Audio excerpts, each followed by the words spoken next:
The wagon was out of control, 2 horses wild with terror, a teacher frozen at the reins, and the entire town of Dry Creek watching death barrel toward Main Street. Ethan Cole didn't think. He just moved. What happened next would shatter the walls he'd spent 15 years building around his heart. This is the story of a man who believed love destroyed everything, until a woman proved that fear was the real killer. Stay with me until the end. Hit that like button and comment your city below so I can see how far this story travels. Now, let me take you back to where it all began. The sun hadn't yet burned the frost off the Montana grasslands when Ethan Cole rode into Dry Creek that October morning in 1883. His gelding, a gray brute named Ash, moved with the tired rhythm of a creature that knew its master's moods, steady, cautious, expecting nothing. Ethan kept his hat low and his eyes lower. The town had doubled in size since spring, spilling awkwardly beyond its original boundaries like a child outgrowing last year's boots. New faces everywhere. New voices. New complications he had no interest in navigating. He'd come for supplies. Coffee, lamp oil, ammunition, essentials that couldn't wait another week. The ranch sat 11 miles north, tucked against the foothills where the land turned rough and the neighbors turned scarce. That's how Ethan liked it. Distance was clarity. Solitude was survival. At 32, he'd perfected the art of being forgettable. Medium height, broad through the shoulders from years of work, face weathered but unremarkable beneath several days of stubble. Brown hair, brown eyes, brown coat. Nothing about Ethan Cole invited conversation, and everything about him discouraged it. He tied Ash outside Brennan's general store and stepped onto the boardwalk, already mentally cataloging his route through town. Get in, get out, speak to no one who didn't absolutely require it. But Dry Creek had other plans. Ethan Cole, as I live and breathe. He closed his eyes briefly, recognizing the voice before he turned. Samuel Hewitt, the town's self-appointed mayor and relentless optimist, was striding toward him with the kind of aggressive friendliness that made Ethan's jaw tighten. Sam, been months since we've seen you in town. How's that ranch holding up? Cattle looking good?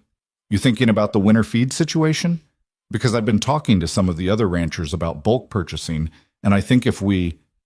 Ranch is fine. Ethan kept his voice flat, his body angled toward the store. Just here for supplies. Sam either missed the dismissal or ignored it. Well, before you disappear back into those hills, you should know there's been some talk about expanding the grazing allotments. Territorial office is sending someone to...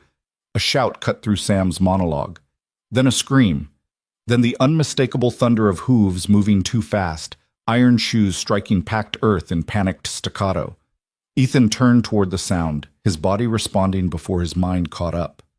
At the far end of Main Street, a wagon had broken loose from its moorings outside the livery stable.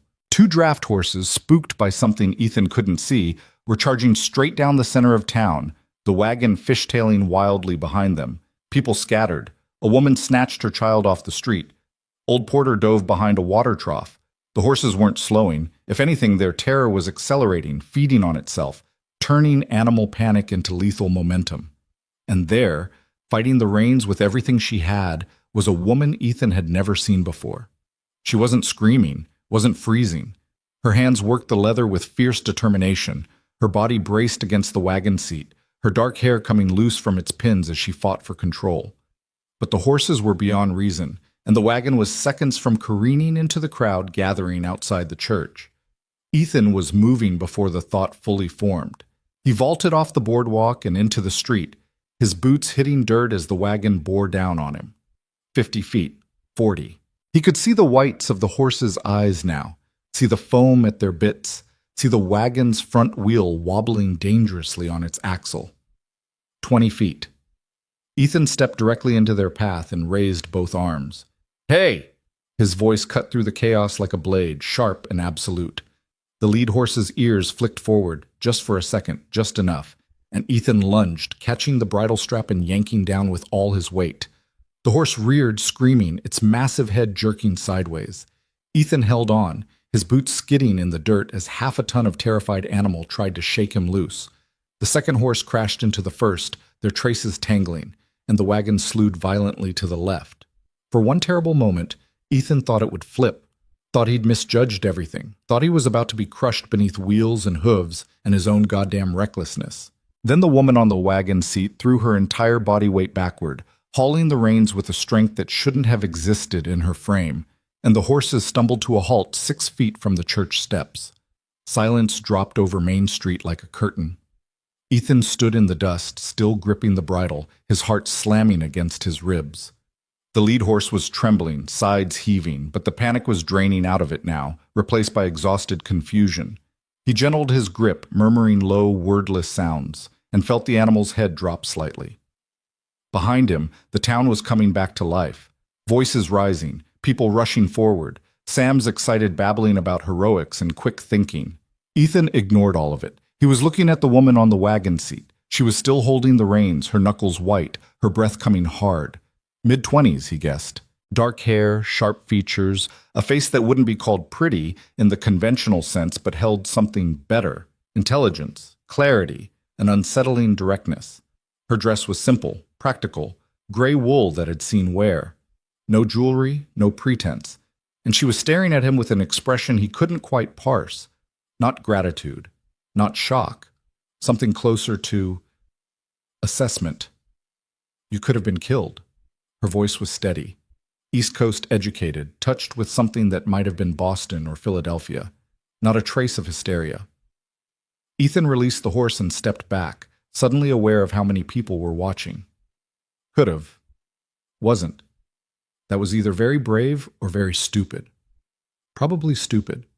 He turned away, dusting off his hands, already regretting the attention, already feeling the weight of dozens of eyes on his back, already wanting to be 11 miles north, where nobody asked questions or expected conversation. But Sam was there, clapping him on the shoulder with enough force to make Ethan wince. "Ethan Cole, you just saved Miss Hale's life. Margaret, this is the man I was telling you about. Owns the Cole Ranch up north. Keeps to himself mostly, but clearly he's got the kind of quick thinking we need around here." Margaret Hale, the new schoolteacher. Ethan had heard talk of her arrival last month. Some educated woman from back east who'd taken the position when the previous teacher married and moved to Helena. The town had been buzzing about it for weeks, curious and skeptical in equal measure. She was climbing down from the wagon now, moving carefully, testing her legs. When she reached the ground, she smoothed her skirts and looked at Ethan directly. "Thank you, Mr. Cole. That was remarkably selfless." There was something in the way she said it, not quite sincere. Or maybe too sincere, like she was testing the weight of the words, measuring them against some internal standard. "Just stop some horses." Ethan tugged his hat lower. "Glad you're all right, ma'am." He turned to go. "Mr. Cole." He paused, not looking back. The brake line was cut. This wasn't an accident. That stopped him.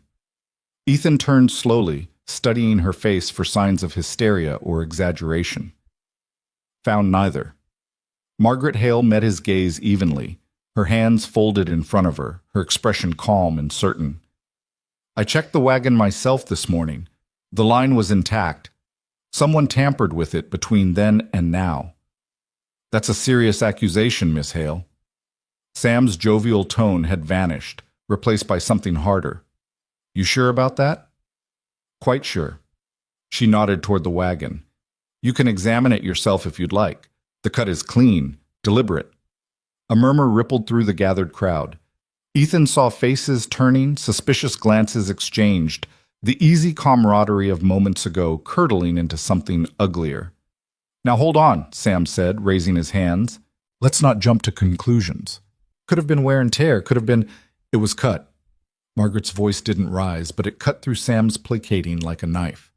"I don't know by whom or why, but I know what I saw."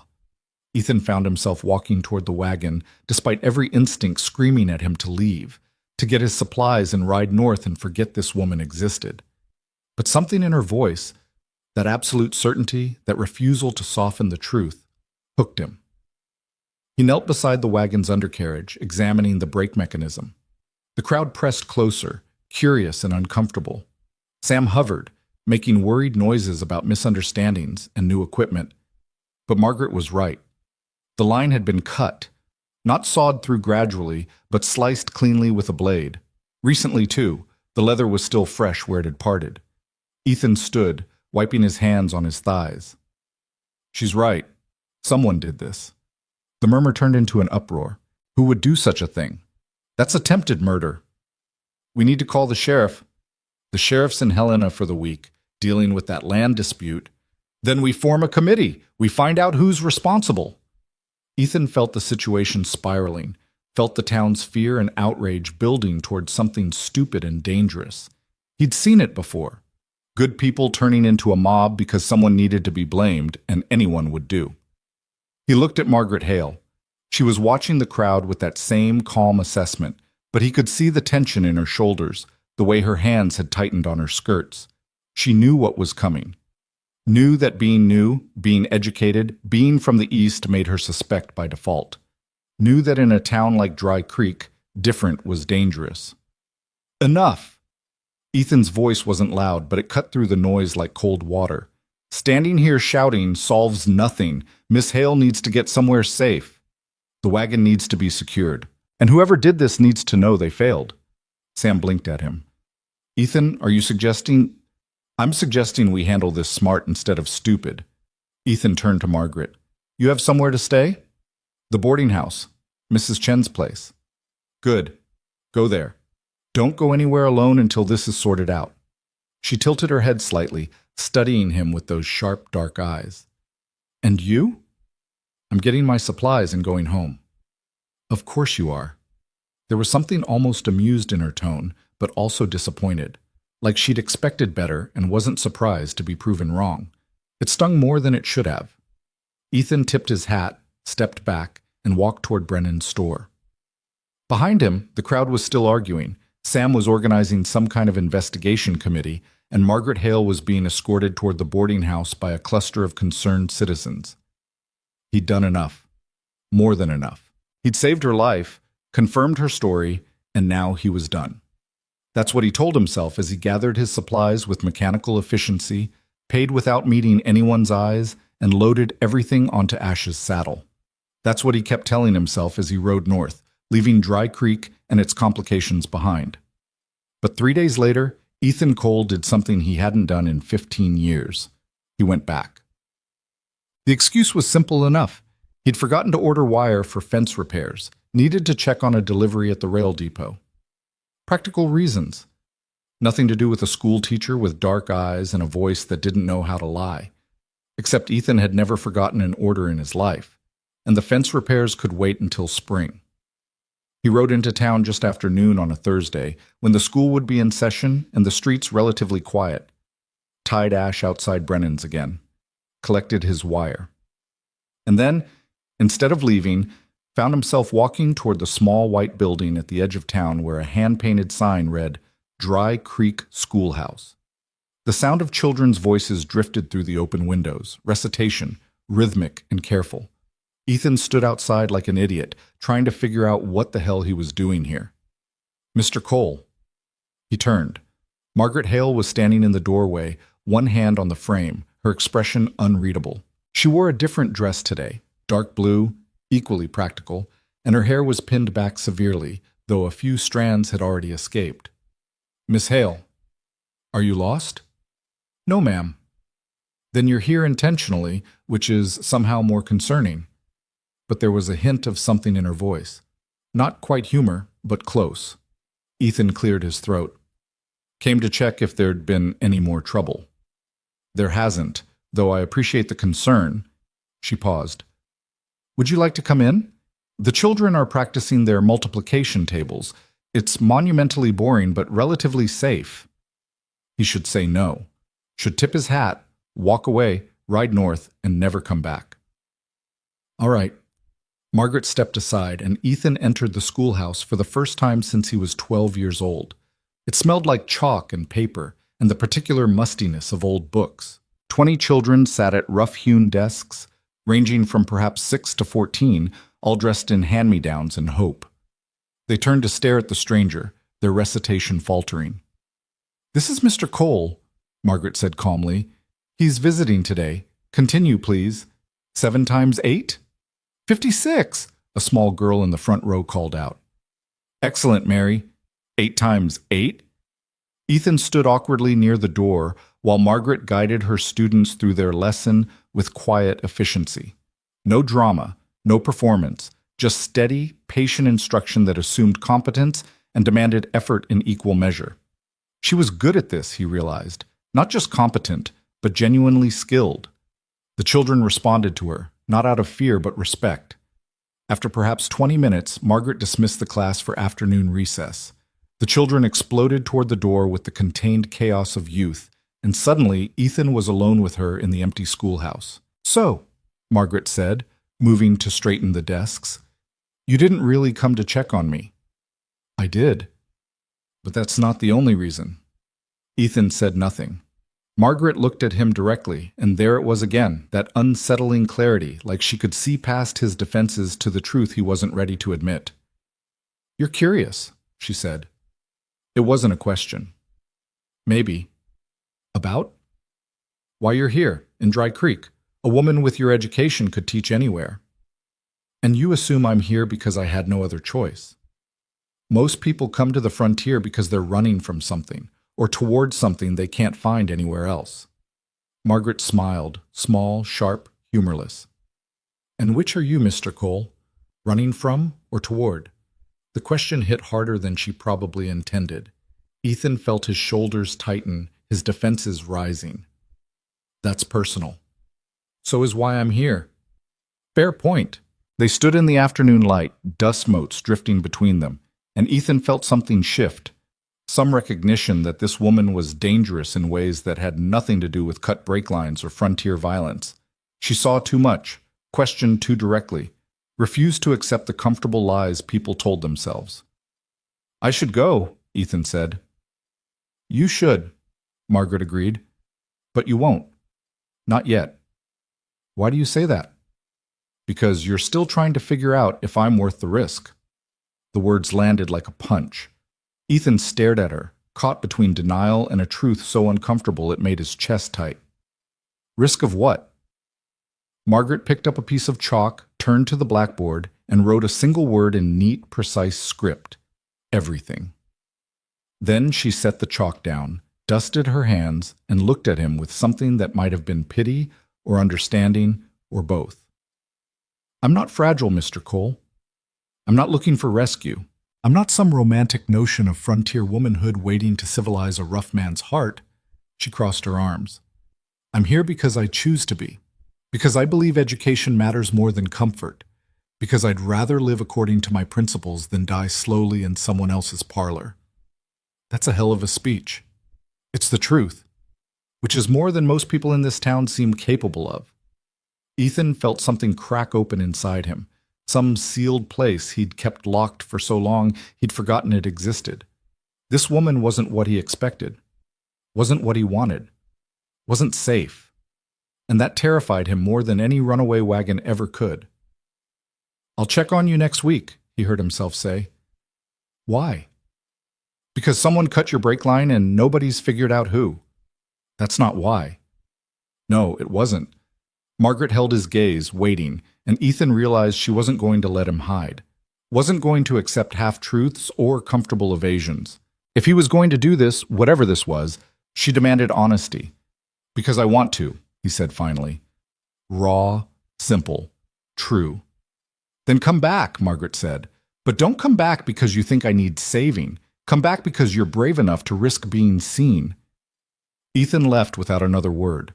But he came back the following Thursday, and the Thursday after that, and the one after that, always with an excuse, always with some practical reason that made sense on the surface. He was checking on the schoolhouse roof, delivering wood for the stove, asking about organizing a winter education program for the ranch families. Margaret never called him on the lies, just met him with that same sharp assessment, that same refusal to accept anything less than honesty. And slowly, against every instinct screaming at him to stop, Ethan began to talk. Not about the important things, not yet, but small truths, observations about the land, stories about difficult cattle, opinions about the territorial government's incompetence. Margaret listened with the same focused attention she gave her students, asking questions that made him think harder than he'd thought in years. She talked too.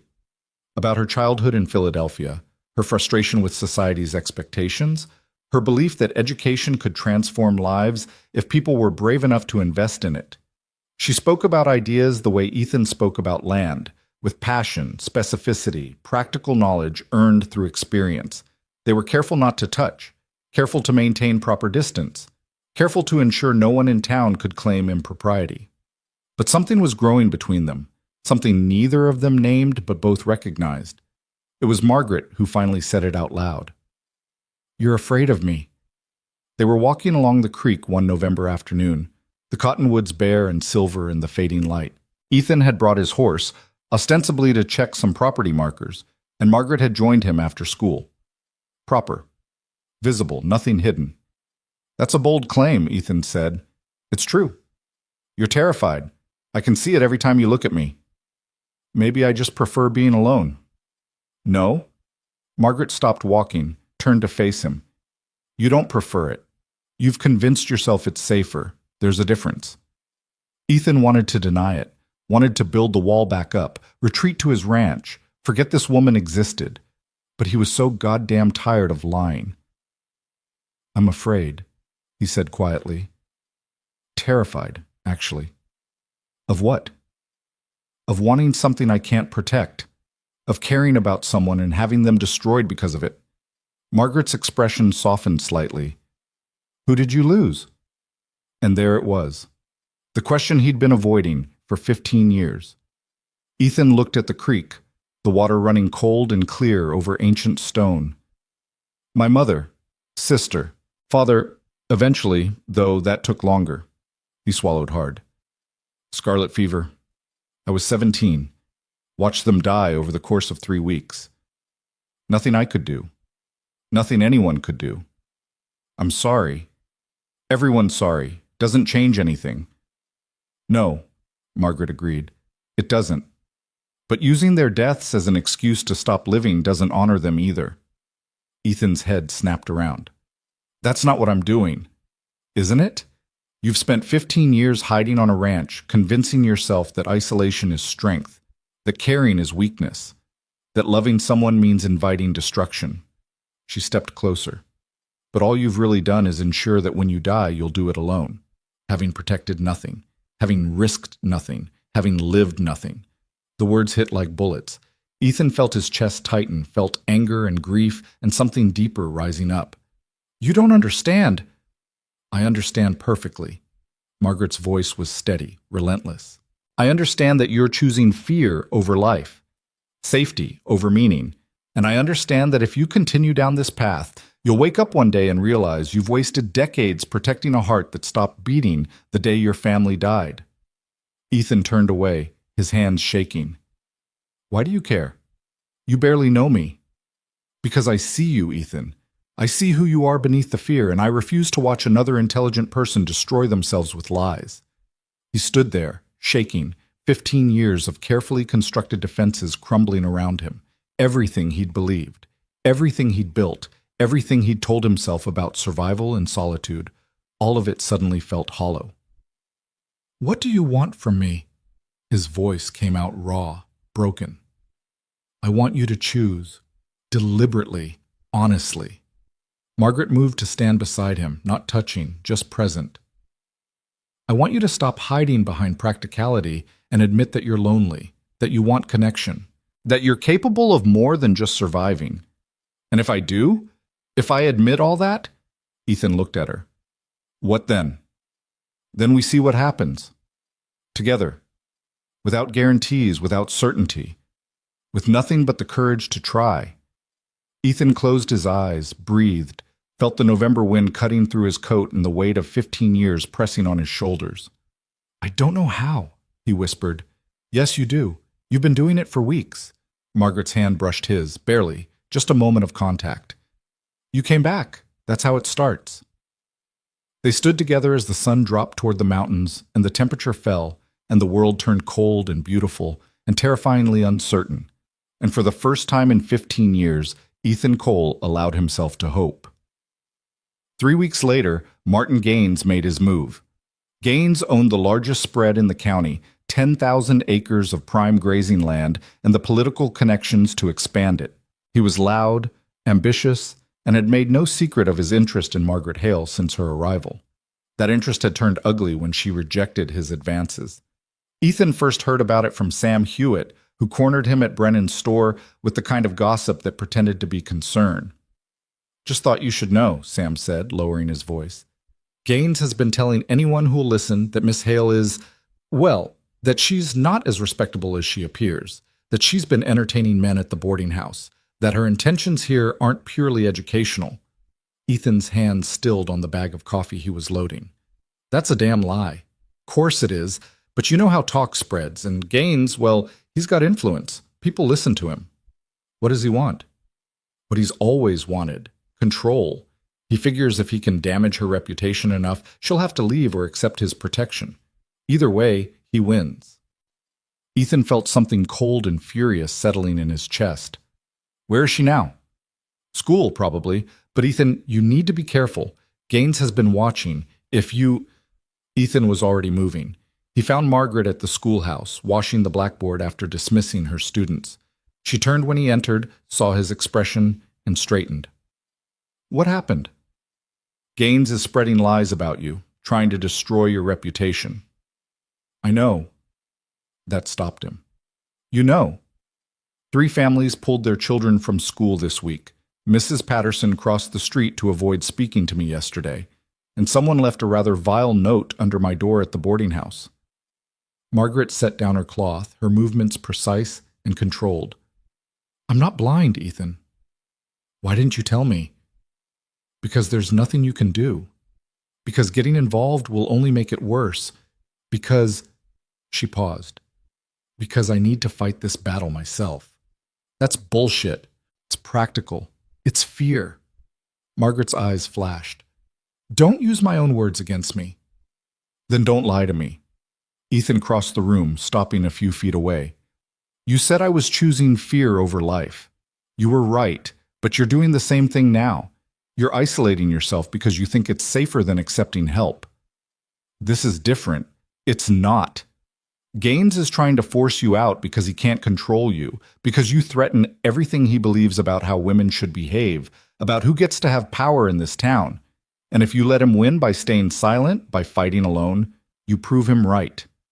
Margaret stared at him, something shifting in her expression. "What are you suggesting?"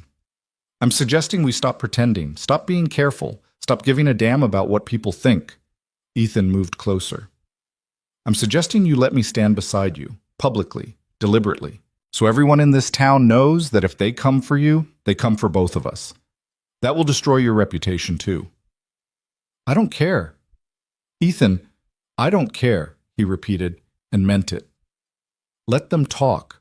Let Gaines spin whatever lies he wants. I'm done hiding. I'm done pretending I don't care. I'm done choosing safety over the only thing that's made me feel alive in 15 goddamn years." Margaret's breath caught. "You're sure?" "Terrified, but sure." She studied his face for a long moment, and Ethan saw her making the same calculation he had, weighing risk against reward, fear against possibility, isolation against connection. "All right," she said finally. "Then here's what we're going to do." They walked into the town meeting together that Saturday night. The room went silent. Ethan had dressed carefully, clean shirt, vest, his good coat. Margaret wore a simple dark dress, her hair pinned back, her spine straight. They entered through the main door, visible to everyone, and took seats in the 3rd row. Together. The whispers started immediately. Heads turning, shocked expressions. Martin Gaines, standing near the front, went red with fury. Sam Hewitt was attempting to call the meeting to order, discussing water rights or some other routine business, but nobody was listening. The entire room was focused on Ethan and Margaret, trying to parse what their presence together meant. Gaines decided to make it explicit. "Before we begin," he said, his voice cutting through the murmurs, "I think we need to address the elephant in the room. Or should I say, the schoolteacher." "Martin," Sam tried to interrupt. "No, Sam. This needs to be said." Gaines turned to face the crowd. "We brought Miss Hale here to educate our children, to provide moral guidance. But it seems she's been providing other kinds of guidance as well, to certain unmarried men, in private. The room erupted. Ethan started to stand, but Margaret's hand on his arm stopped him. "Let me," she said quietly. She rose and the room gradually quieted, everyone watching to see what the accused schoolteacher would say. "Mr. Gaines is correct," Margaret said, her voice calm and clear. "I have been spending time with Mr. Cole, in public, during daylight hours, with absolutely nothing to hide." Gaines sneered. "That's not what I've heard." "Then you've heard lies." Margaret didn't raise her voice, but somehow it filled the room anyway. "Which you've been spreading deliberately because I refused your advances. Because I dared to suggest that owning land doesn't entitle you to own people. Because I represent everything you fear, a woman who thinks for herself and refuses to be controlled. That's slander. It's truth, which is why you're so desperate to destroy me before anyone else realizes it." The room was utterly silent now. Ethan watched faces changing, people reconsidering, the narrative Gaines had been building starting to crack. "Furthermore," Margaret continued, "Mr. Cole and I are courting, openly, with honorable intentions. If that offends anyone's sensibilities, I invite them to explain exactly which principle we're violating. I'm an unmarried woman. He's an unmarried man. We're both adults. We've been entirely proper in our conduct. So please," she looked directly at Gaines, "tell me what rule we've broken besides your belief that you have any say in my choices." Gaines opened his mouth, closed it. His face cycled through several shades of red. "That's what I thought," Margaret said. She turned to address the room. "I came to Dry Creek to teach, to educate children regardless of their background or circumstances, to prepare them for a world that will demand more than what this town currently offers. If my presence here offends anyone, if my relationship with Mr. Cole makes me unsuitable, then I invite the community to vote. Right now, publicly. Should I stay or should I go?" The silence stretched out, taut and fragile. Then a voice from the back spoke up. Mary Henderson, a rancher's wife whose daughter was Margaret's best student. "I vote she stays." Another voice. "I vote stay." Then another, and another. Not everyone. Some remained silent, uncertain, swayed by Gaines's influence or their own prejudices. But enough. More than enough. Sam, looking relieved, called for a formal count. 43 to stay, 19 to leave, 8 abstentions. Margaret had won. Gaines stormed out, making threats about territorial authorities and proper conduct. His supporters followed. But the majority remained, and as the meeting resumed, Ethan felt something fundamental shift. He'd chosen, publicly, irrevocably. He'd stood beside Margaret Hale in front of the entire town and declared himself without equivocation. And instead of destroying him, it felt like freedom. After the meeting, they walked back to the boarding house in the cold November night. Neither spoke until they reached the front steps. "Thank you," Margaret said quietly. "For what?" "For being brave enough to stand with me. For choosing risk over safety." She looked up at him, and in the lamplight spilling from the window, Ethan saw something he'd never expected to see again. Hope. "I meant what I said in there," he told her, "about courting, about honorable intentions. I know. I'm not easy, Margaret. I'm stubborn and solitary, and I don't know how to—" "Ethan." She put her hand on his chest, directly over his heart. "I don't need easy. I need honest. I need someone who sees the world clearly and chooses to engage with it anyway. I need someone who's willing to be changed by love instead of destroyed by fear. Can I be that person?" "You already are." He kissed her then, careful and certain, and felt 15 years of armor finally fall away. When they parted, Margaret smiled, a real smile, warm and unguarded. "So," she said, "what happens now?" Ethan looked at this woman who'd shattered every belief he'd held about survival and safety and solitude, who'd demanded honesty when it would have been easier to accept lies, who'd seen him at his most broken and called him toward something better. "Now," he said, "we figure it out, together." And that's exactly what they did. Winter came hard that year, dropping temperatures low enough to freeze the creek solid by mid-December. Ethan found himself making the ride into Dry Creek more often than he'd ever intended. always with some excuse that fooled no one, least of all himself. He'd check on Margaret between her teaching hours, bring firewood for the schoolhouse stove, linger over conversations that stretched longer each time. They were careful still. Proper. Margaret had won her battle at the town meeting, but both of them understood how fragile public opinion could be. Small towns had long memories and sharp teeth, so they courted in full view, walks along Main Street, Sunday dinners at the boarding house with Mrs. Chen as chaperone, conversations on the schoolhouse steps where anyone passing could see them. But the careful distance was wearing on Ethan. Not because he wanted impropriety, but because every moment with Margaret made him want more time, more honesty, more of whatever this thing between them was becoming. She challenged him constantly, never letting him retreat into comfortable silence, always pushing him to articulate thoughts he'd kept buried for years. "You're doing it again," she said one afternoon in late December. They were sitting on a bench outside Brennan's store, ostensibly watching the town prepare for Christmas, but really just existing in each other's presence. "Doing what?" "Retreating into your head. I can see it happening. You get this look, like you're calculating distances and exits." Ethan shifted uncomfortably. "Maybe I'm just thinking. About how to leave? That's not fair." "It's accurate." Margaret pulled her shawl tighter against the wind. "Every time we get close to something real, something vulnerable, you start planning your escape route. You're doing it right now." She was right, and they both knew it. Ethan had been thinking about the ranch, about the cattle he needed to check on, about whether he could justify staying in town another hour or whether he should ride out before the weather turned worse. "I don't know how to do this," he admitted quietly. "How to be present. How to stop treating every conversation like it might be the last one. Then stop trying to control the outcome. Just be here. With me. Right now." Margaret looked at him with those sharp, dark eyes that never let him hide. "Can you do that? Can you just sit here without planning 3 moves ahead?" Ethan took a breath, released it, made himself focus on the immediate present, the cold air on his face, the sound of children playing in the snow across the street, Margaret's shoulder barely touching his through layers of winter clothing. "I'm scared," he said, raw and simple. "I know.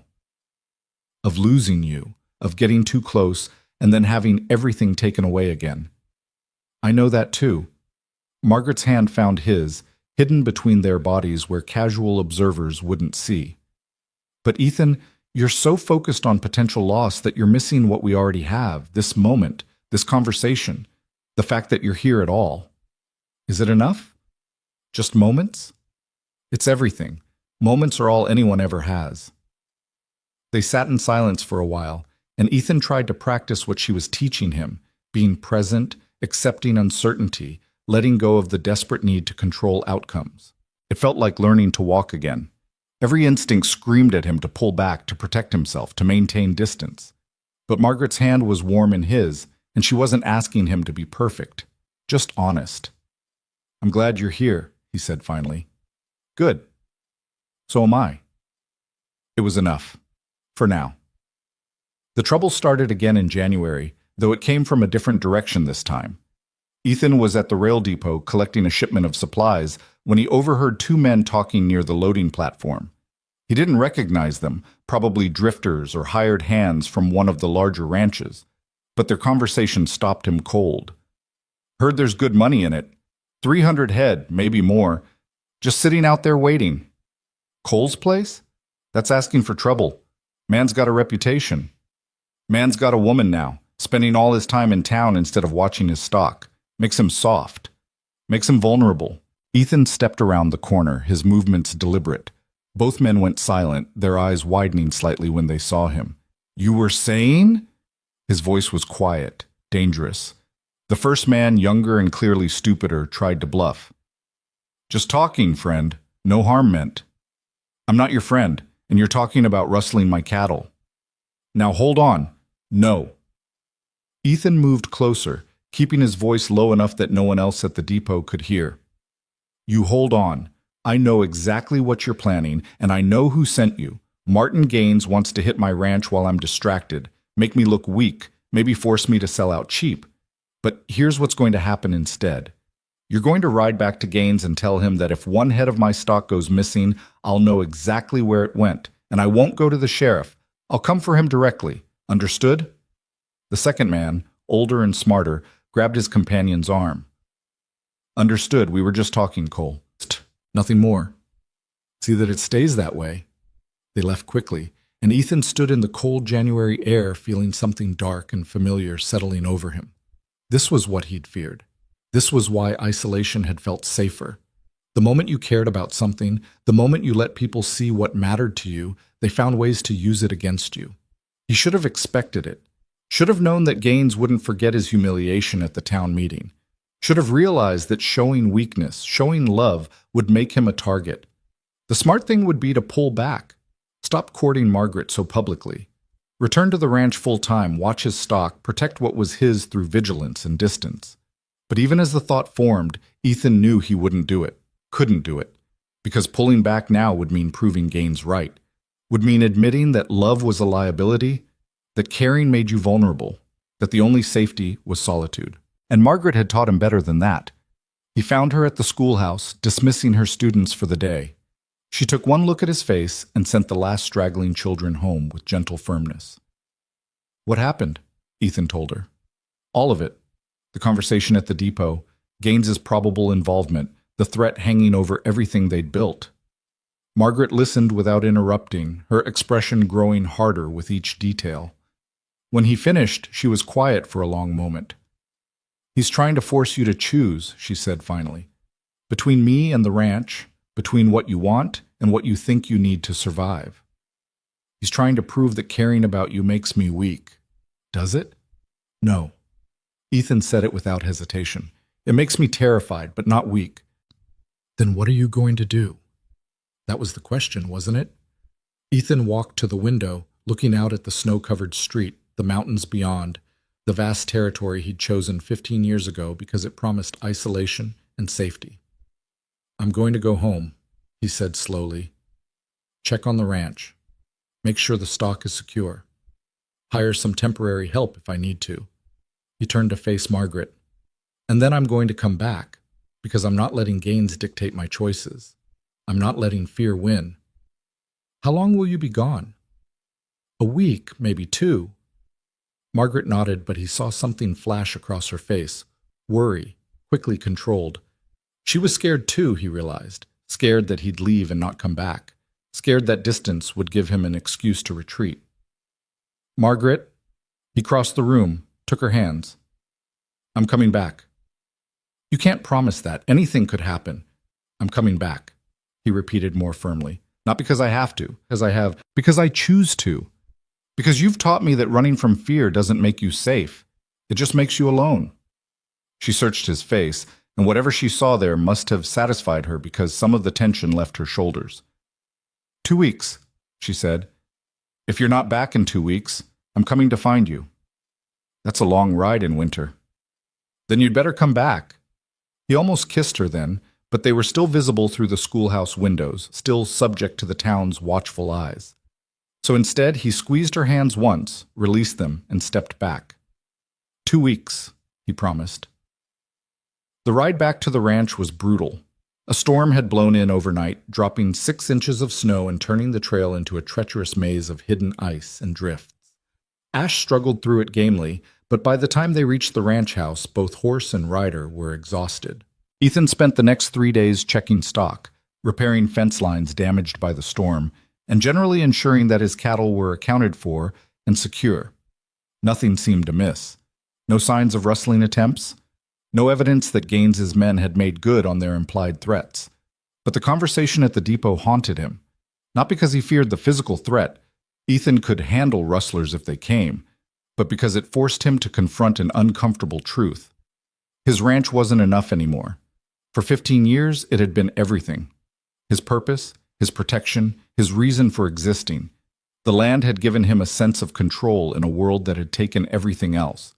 But now, riding the fence lines alone, checking cattle in the bitter cold, returning each night to an empty house, it felt hollow. He missed Margaret, missed her sharp observations and her refusal to accept easy answers, missed the way she pushed him to articulate thoughts he barely knew he had, missed the simple presence of another person who saw him clearly and chose him anyway. And that realization was terrifying in its own right. Because if the ranch wasn't enough anymore, if solitude had stopped being sufficient, then he'd have to rebuild his entire understanding of what survival meant. On the fourth day, Ethan was riding the north pasture when he found the calf. It was a late birth, probably from the heifer he'd been watching last fall. The mother was standing over it protectively, but even from a distance, Ethan could see something was wrong. The calf wasn't moving right, wasn't trying to stand. He approached slowly, speaking low to calm the anxious mother. When he got close enough to examine the newborn, his heart sank. The calf's front leg was malformed, twisted at an angle that would never heal properly. It couldn't stand, couldn't nurse, couldn't survive. The practical thing, the thing Ethan had done a dozen times before, was to put the animal down quickly, end its suffering, accept the loss and move on. But his hand hesitated on his rifle. He thought about Margaret, about her insistence that choosing life over safety mattered, about how she'd called him out for protecting a heart that had stopped beating, about how she'd demanded he engage with the world instead of hiding from it. This calf was going to die. There was no saving it, no magical intervention that would straighten that leg or give it a fighting chance. But maybe how he chose to engage with that death mattered. Ethan dismounted, gathered the calf carefully, and carried it to the barn. He made a space in the corner, laid the newborn down on fresh straw, and sat with it as the life slowly left its body. He didn't look away, didn't distance himself, just bore witness to the end, acknowledging the loss instead of treating it like just another necessary task. When it was over, he buried the calf properly, marked the spot, and only then allowed himself to feel the weight of what had happened. It was a small thing, a single animal that would never have survived anyway. But somehow it felt significant, like practice for a larger lesson he was still learning, that you could acknowledge loss without being destroyed by it, that you could care about something fully, even knowing it wouldn't last. That presence mattered more than protection. Margaret would understand, he thought. She'd see what he was trying to learn, even if he couldn't quite articulate it yet. He rode back to the house as the sun set, feeling exhausted and raw and strangely at peace. On the sixth day, the weather turned worse. Another storm rolled in from the north, this one meaner than the last. The temperature dropped below zero, wind screaming across the open country with enough force to knock a man off his feet. Ethan secured the barn, brought the horses inside, and settled in to wait it out. The storm lasted 3 days. 3 days of howling wind and snow so thick he couldn't see the barn from the house windows. 3 days of checking and rechecking supplies, keeping the fire going, making sure the livestock had enough shelter to survive. And 3 days of absolute isolation that nearly broke him. Because for the first time in 15 years, solitude didn't feel like safety. It felt like prison. Ethan found himself pacing the small cabin, unable to settle. He tried reading, but couldn't focus. Tried working on equipment repairs, but his hands were too restless. Tried sleeping, but his mind wouldn't quiet. All he could think about was Margaret, whether she was safe in the boarding house, whether the schoolhouse roof was holding against the storm, whether she was worried about him, whether she thought he'd decided not to come back. The not knowing was agony. The inability to get word to her, to reassure her, to simply exist in her presence, it made him understand viscerally what she'd been trying to teach him all along. Connection wasn't a weakness to be managed. It was a fundamental human need. And trying to live without it didn't make you strong. It just made you slowly die inside. On the third day, when the storm finally broke and weak sunlight filtered through the dissipating clouds, Ethan made a decision. He couldn't stay here. Not long term. Not anymore.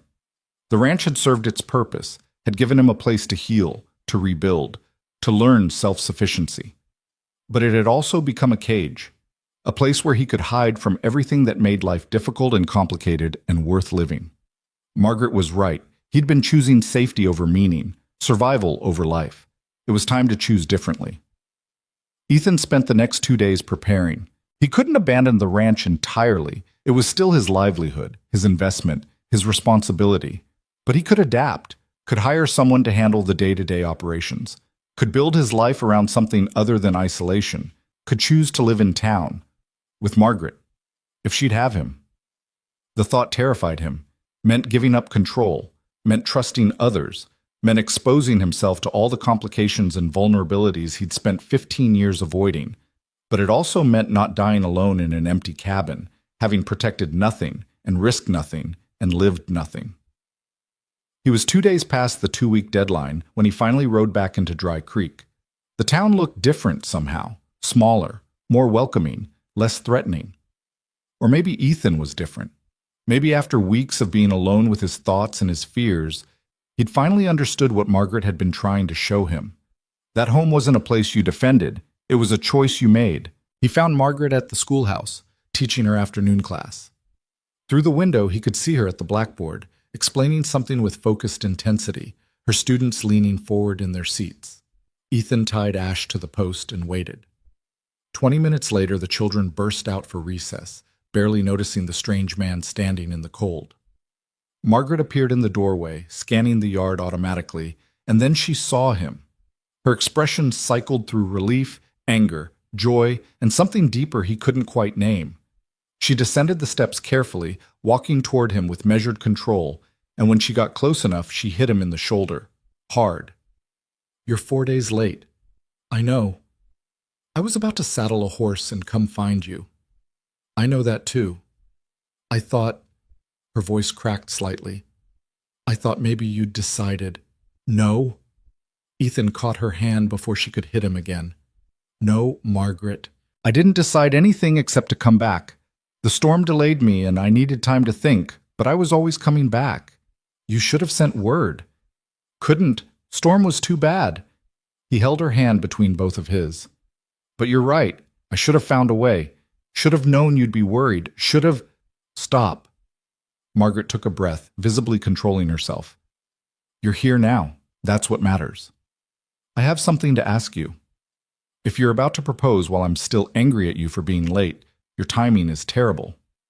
Despite everything, Ethan smiled. "Not proposing. Not yet.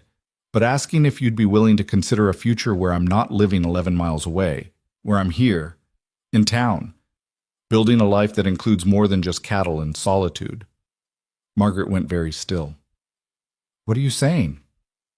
"I'm saying you were right about all of it. I've been choosing fear over life, safety over meaning. I've been so focused on protecting myself from loss that I've been losing everything that matters day by day." He squeezed her hand. "The ranch isn't enough anymore. Isolation isn't strength, and I don't want to spend the rest of my life alone just because I'm too scared to risk caring about something." "You'd leave the ranch?" "I'd adapt it, hire help, spend less time there and more time here. More time with you, if you'll have me." Margaret's eyes were bright with something that might have been tears. "That's a significant change, Ethan. Are you sure?" "Terrified, but sure." She studied his face for a long moment, and Ethan made himself stand there without flinching, without retreating, letting her see every ounce of his fear and hope and desperate determination to be different than he'd been. Whatever she saw must have been enough, because she nodded once, decisive. "Then yes, I'll have you. I'll build this life with you, on one condition." "What's that?" "You have to keep choosing, deliberately, every day. Not just once when the fear gets overwhelming, but constantly. You have to choose connection over isolation, honesty over comfort, presence over protection." She moved closer. "Can you do that?" Ethan thought about the dead calf he'd sat with instead of walking away from. Thought about the 3 days in the storm when solitude had felt like dying. Thought about this woman who'd seen him at his most broken and called him toward something better. "I can try. I will try. Every damn day." Then that's enough. This time, when he kissed her, they were in full view of the schoolhouse, the street, the entire town. And Ethan didn't care. Didn't calculate the social implications or worry about propriety. Just kissed the woman he loved with complete honesty and zero apology.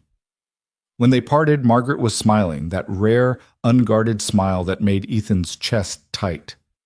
"Welcome home," she said, and for the first time in 15 years, Ethan believed it might be possible. The next month was chaos in the best possible way. Ethan hired 2 hands to manage the ranch's daily operations, made arrangements to board Ash in town, and slowly began the process of moving his life from isolation to community. It wasn't easy. He struggled with the constant presence of people, with the noise and complications of town life, with the vulnerability of having neighbors who notice things and ask questions. But Margaret was there, patient and relentless, refusing to let him retreat when things got difficult. She pushed him to accept dinner invitations, to participate in town meetings, to engage with the world he'd avoided for so long. And slowly, grudgingly, Ethan began to understand what he'd been missing. Community wasn't a threat. It was a resource. People weren't all waiting to hurt him. Some of them genuinely wanted to help. It was a revelation that felt both obvious and profound. In late February, Sam Hewitt approached Ethan with a proposal. The territorial government was organizing a major cattle drive to the railhead in Billings, combining stock from multiple ranches to maximize efficiency and security. The money was substantial, enough to secure Ethan's financial future for years. But the drive would take 6 weeks, maybe more, through difficult country and unpredictable weather. It was exactly the kind of opportunity Ethan had worked toward for years, the kind of thing that could transform a modest operation into something significant. It was also exactly the kind of thing that would require him to leave Margaret, to choose the ranch over their relationship, security over connection, practical necessity over personal commitment. Ethan stood in Sam's office looking at the contract and felt everything Margaret had taught him hanging in the balance. "I need to think about it," he said. Sam blinked. "Think about it? Ethan, this is a fortune. This is everything you've been working toward." "I know, but it's not a decision I can make alone anymore." He found Margaret grading papers at the boarding house that evening. She looked up when he entered, saw his expression, and set down her pen. "What happened?" Ethan told her about the cattle drive, the opportunity, the money, the timing. Margaret listened quietly, and when he finished, she asked the question he'd been dreading. "What do you want to do?" "I don't know. Practically it makes sense. Financially, it's the smart choice, but it means leaving. For 6 weeks or more. Right when we're building something. Right when I'm learning how to be present instead of distant." Ethan sat down heavily. "I'm afraid that if I choose the ranch over you even once, it'll prove that I haven't really changed, that I'm still the same person who chooses safety over meaning." "Do you think that's true?" "I don't know. That's what scares me." Margaret was quiet for a long moment, her fingers drumming lightly on the table.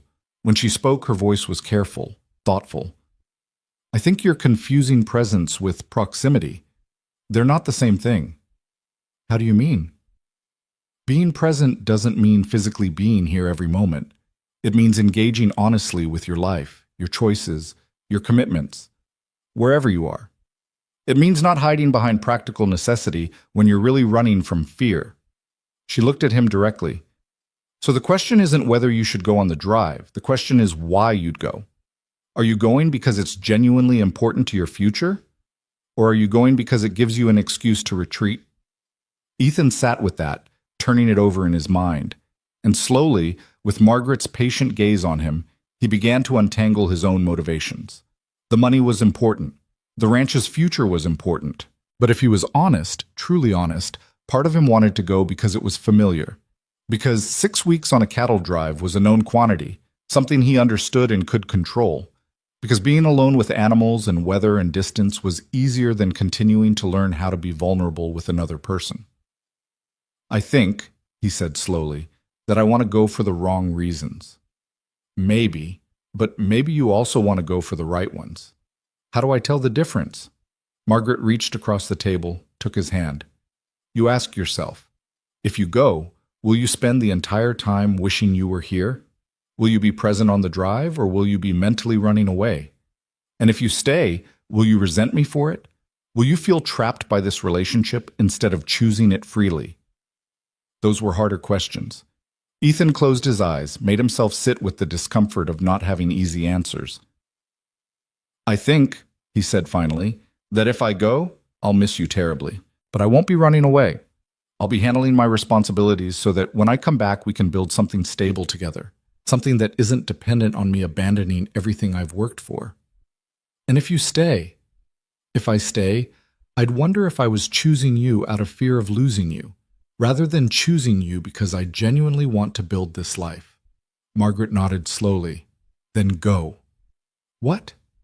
Go on the drive, handle your business, secure your future. She squeezed his hand.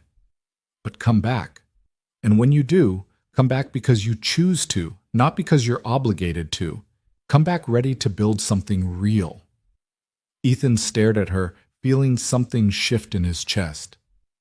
You're sure? I'm sure that I don't want a relationship built on fear of loss.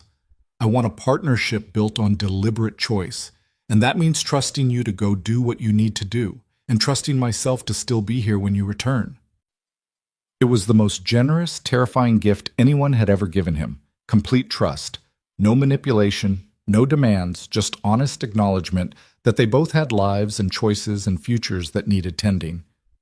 I love you, Ethan said, simple and true. Margaret's breath caught. I love you too. Now go. Do what you need to do, and then come home. So Ethan went. He signed on for the cattle drive, spent a week preparing, said a careful goodbye to Margaret on the steps of the schoolhouse where they'd first begun to build something real. And then he rode north with 300 head of cattle, 12 other ranchers, and a purpose that felt different than anything he'd known before. Because this time, he wasn't running. He was choosing, deliberately, honestly. And for the first time in 15 years, Ethan Cole was learning what it meant to live. The drive started well enough. 300 head of prime cattle, 12 ranchers and their hands, clear weather and open country stretching north toward Billings. Ethan rode flank position, keeping the stragglers moving, his mind occupied with the familiar rhythm of work that had defined most of his adult life. But something was different this time. The solitude that had once felt like refuge now felt incomplete. At night, when the other men gathered around the fire to play cards and swap stories, Ethan found himself joining them instead of retreating to the edges of camp. Not because he'd suddenly become social, but because isolation no longer served the purpose it once had. He thought about Margaret constantly, wondered what she was teaching her students, whether the schoolhouse stove was keeping them warm enough, if she missed him the way he missed her. The longing was physical, an ache in his chest that didn't fade with distance. But it wasn't the desperate, fearful thing he'd expected. It was clean, honest. The natural consequence of loving someone and choosing to be temporarily apart. Sam Hewitt rode up alongside him on the fourth day, his horse matching Ash's steady pace. You're different, Sam observed without preamble. How so? Can't quite put my finger on it. Less closed off, maybe, like you're actually here instead of just going through the motions. Sam squinted at the horizon. That's Schoolteacher's doing, I suspect. Ethan didn't deny it. She has a way of making you see things clearly. That she does. Whole town's talking about you two, you know? Some folks think you're crazy for courting such a strong-minded woman. Others think she's crazy for choosing a hermit rancher. Sam grinned. Me?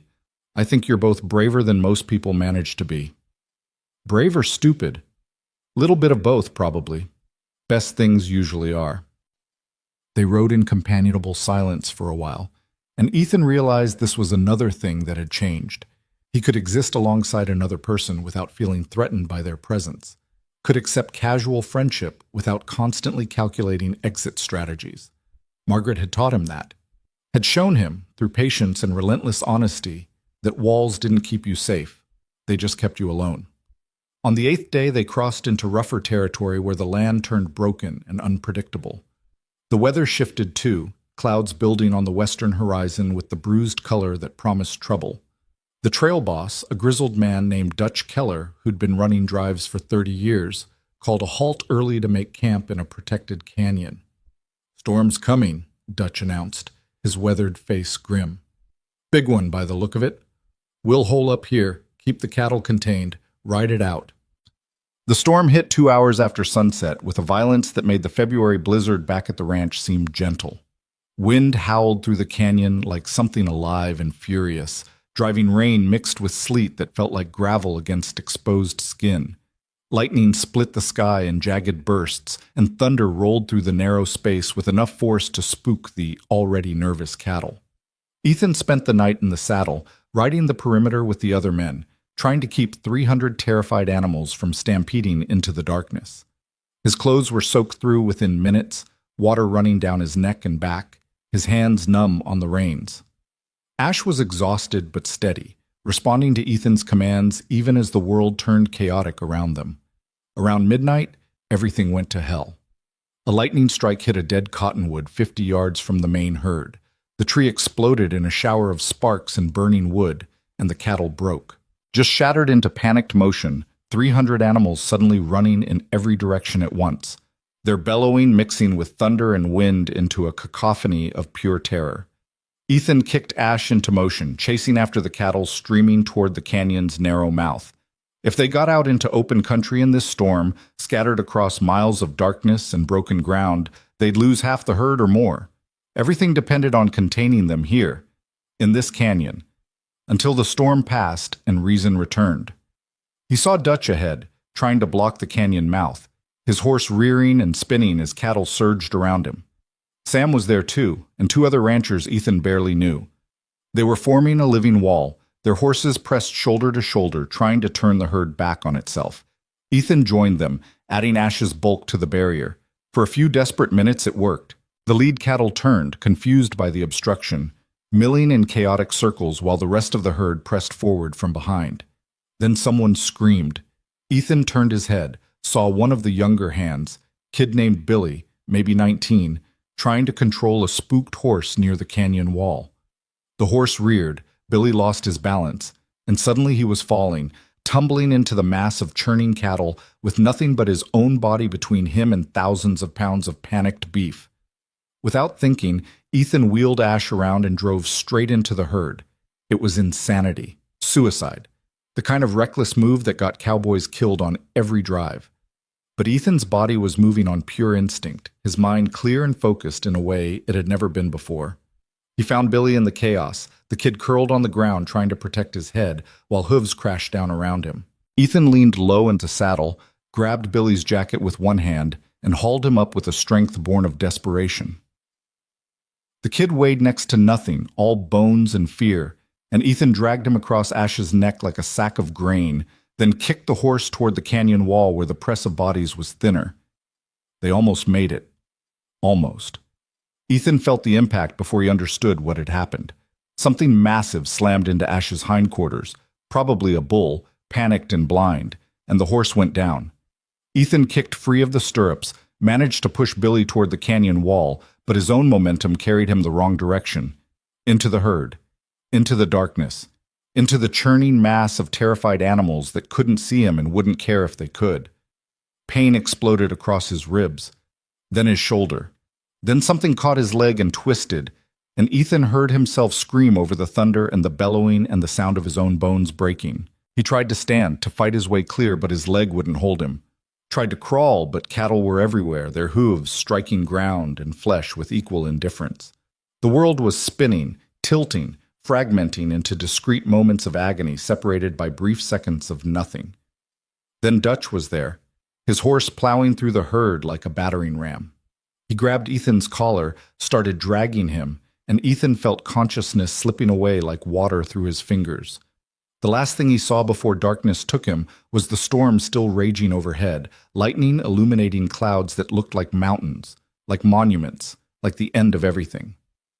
He woke to fire. Not the herd, not the storm, something worse, something internal. His entire body felt like it was burning from the inside out, every nerve screaming, every breath a battle against some invisible weight crushing his chest. Ethan tried to move and immediately regretted it.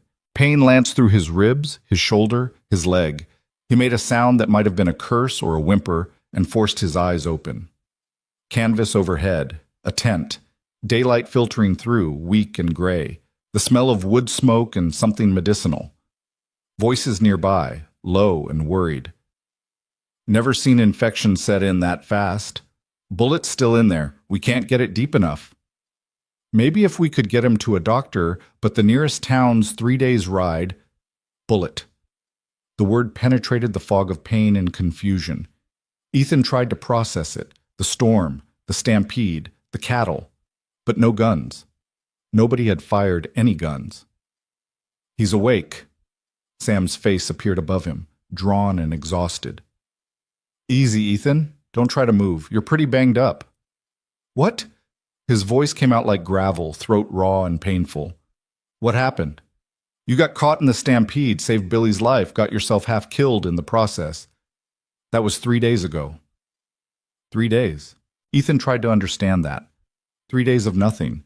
3 days lost to fever and pain. The bullet wasn't a stampede injury. That happened after. Sam's expression went dark. Rustlers hit us the morning after the storm, while we were still scattered and trying to regroup.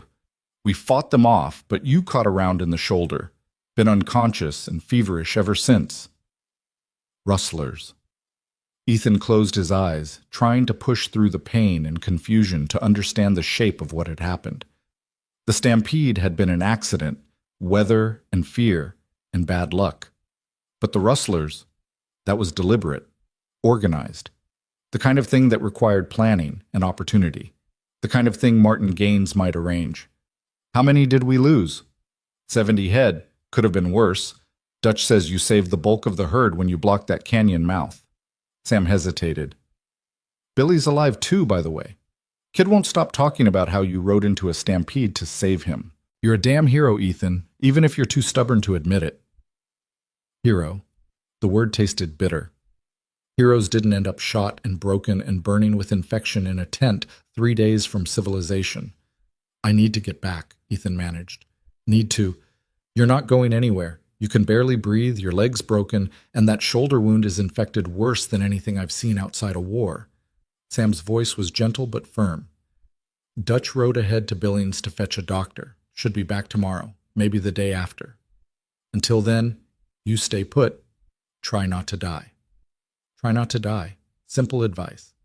Harder than it sounded. Over the next 2 days, Ethan drifted in and out of consciousness, his mind fragmenting under the assault of fever and pain.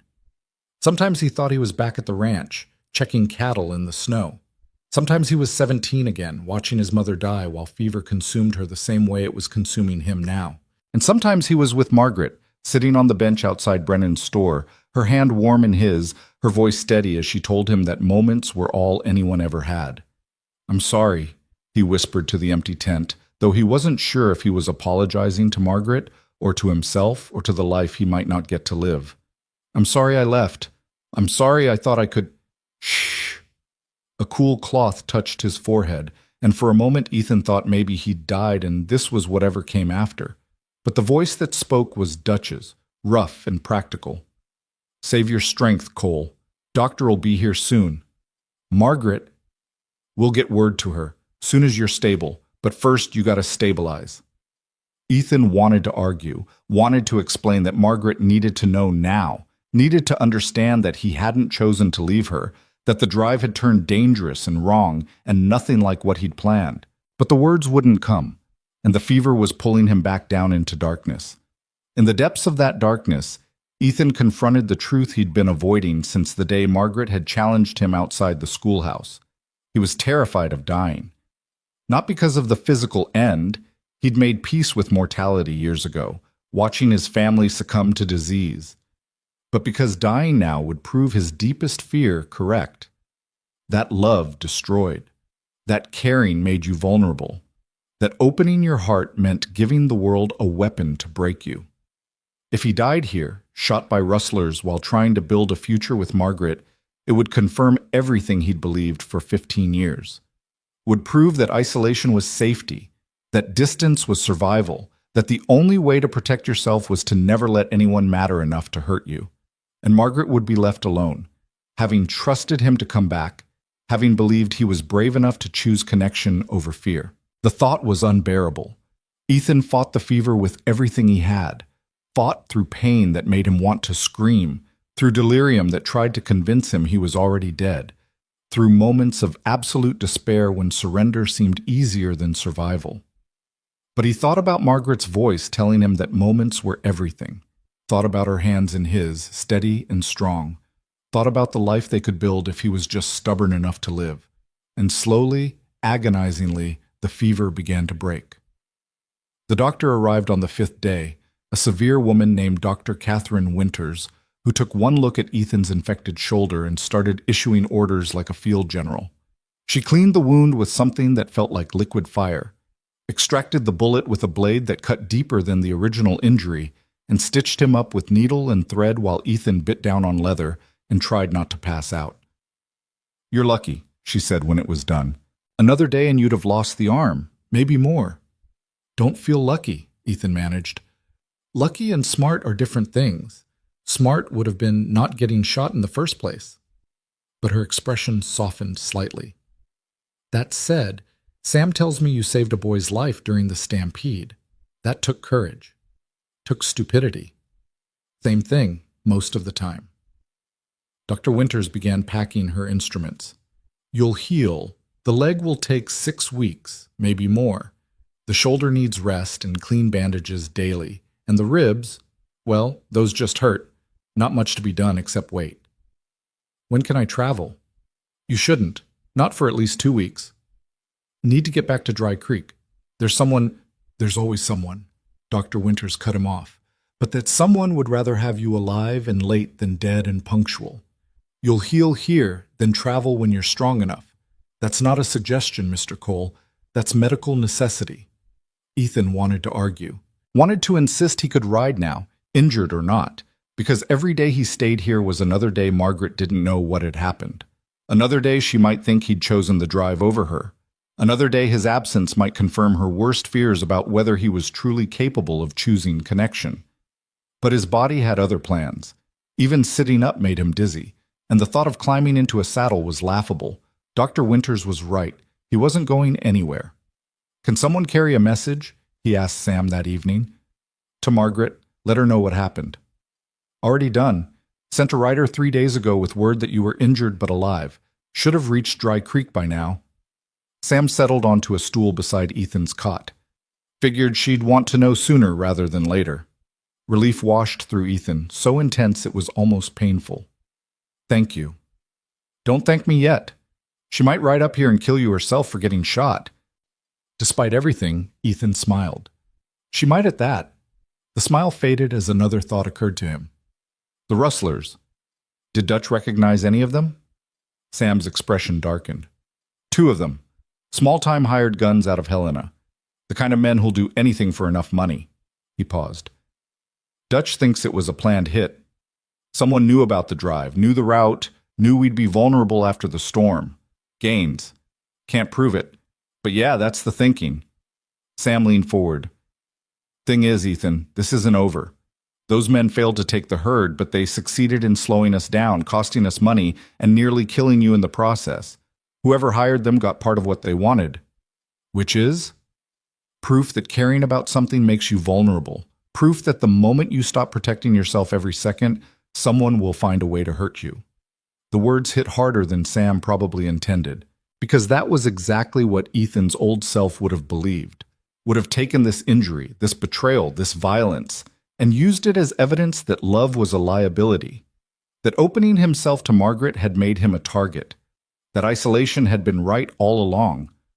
But lying in that tent, his body broken but his mind finally clear, Ethan understood something fundamental. The rustlers hadn't attacked because he loved Margaret. They'd attacked because someone like Gaines, someone who believed power came from control and fear, saw Ethan's transformation as a threat, saw a man choosing connection over isolation, and recognized it as dangerous to the entire structure of how frontier society operated. Because if one man could change, could choose vulnerability over strength, presence over protection, then maybe others could too. And that would undermine everything people like Gaines had built their lives around. "Sam," Ethan said quietly, "when I can travel, I need you to do something for me. Name it. Help me get back to Dry Creek, to Margaret, whatever it takes, however long it takes. Because I need her to see that I'm choosing to come back. Not because I have to, not because I'm obligated, but because she taught me that fear isn't what kills you, hiding from fear is." Sam studied him for a long moment, then nodded slowly. "All right, we'll get you home. But Ethan, when we do, you're going to have to face Gaines. A man like that doesn't stop just because you survived. He'll keep coming until someone stops him." "I know. You ready for that?" Ethan thought about the 15 years he'd spent hiding, the months he'd spent learning to be present, the woman who'd refused to let him retreat into comfortable lies. "I'm ready to try." Recovery was brutally slow. The leg was worst, a clean break below the knee that Dr. Winters had set and splinted, but which required complete immobility to heal properly. Ethan spent 2 weeks in that tent, going slowly mad with inactivity, while the rest of the drive completed its journey to Billings without him. Dutch stayed behind with 2 other men to watch over the injured, and they became Ethan's unexpected companions in the long hours of healing. They played cards, told stories, argued about cattle and weather and territorial politics. And slowly, Ethan began to understand another thing Margaret had been trying to teach him. Community didn't mean weakness. It meant having people who stayed when things got difficult, who sat with you through pain and boredom and uncertainty without expecting anything in return except that you do the same for them. It was Dutch who finally asked the question Ethan had been avoiding. "What are you scared of, Cole?" They were sitting outside the tent on a rare warm afternoon, watching clouds build over the mountains. Ethan's leg was propped on a crate, his shoulder still aching but healing clean. Lots of things. Specifically, right now, what's got you looking like a man heading for his own execution? Ethan was quiet for a moment, trying to articulate something he barely understood himself. "I'm scared that Margaret will realize I'm not worth the risk. That all this," he gestured at his injuries, "proves that loving me means accepting danger and complications she never asked for." Dutch snorted. "That's the dumbest thing I've heard all month, and I just spent 6 weeks with cowboys." "How so?" "You think she doesn't know that life is dangerous? That loving someone means accepting risk?" Dutch shook his head. "Cole, that woman rode into frontier territory alone to teach children nobody else would bother with. She stood up to Gaines in front of the whole town. She let you go on this drive knowing damn well something might go wrong. She's not naive about danger. She's just brave enough to live anyway. Then why am I so terrified? Because you're confusing her strength with your weakness. You're thinking that if you're not perfect, not invulnerable, not completely in control, then you're not worthy of her love." Dutch leaned back, squinting at the sky. "But that's not how love works. Love isn't about being perfect. It's about being honest, about showing up broken and scared and letting someone see you anyway." Ethan absorbed that, turning it over in his mind. All his life, he'd believed survival meant self-sufficiency, that needing anyone was weakness, that showing vulnerability was inviting destruction. But Margaret had never asked him to be perfect, had never demanded invulnerability. She'd just asked him to be present, to be honest, to choose deliberately instead of hiding behind fear. And right now, broken and healing in a tent 300 miles from home, Ethan was choosing to go back, choosing to let Margaret see him injured and vulnerable, choosing to trust that love could survive imperfection. "You're right," Ethan said finally. "I am confused, but I'm trying to learn." "That's all anyone can do." Dutch stood, stretched. "Now come on. Doctor says you can try putting weight on that leg today. Time to see if you remember how to walk." Learning to walk again was its own special humiliation. Ethan had always taken physical capability for granted, had built his identity around being competent and self-sufficient. Now he had to relearn basic movements, had to accept help from others, had to acknowledge his own limitations. It was infuriating, humbling, and strangely liberating. Because accepting help didn't destroy him. Admitting weakness didn't make him vulnerable to attack. Being imperfect didn't mean being worthless. Margaret had been trying to teach him this for months. It had just taken getting shot and trampled to finally understand it. 3 weeks after the ambush, Dr. Winters declared Ethan fit enough to travel. Not healthy, not by a long shot, but stable enough to survive a careful journey back to Dry Creek. Sam had stayed behind to escort him, claiming business in town that needed handling anyway. But Ethan knew the truth. Sam was making sure he got home, making sure Margaret didn't spend one more day wondering if the man she loved was coming back. They rode slowly, covering maybe 20 miles a day instead of the 40 a healthy man could manage. Ethan's leg throbbed constantly, his shoulder ached, and his ribs protested every movement, but he was going home. That made every bit of pain worthwhile. They were 2 days out from Dry Creek when Sam asked the question, "What are you going to do about Gaines?"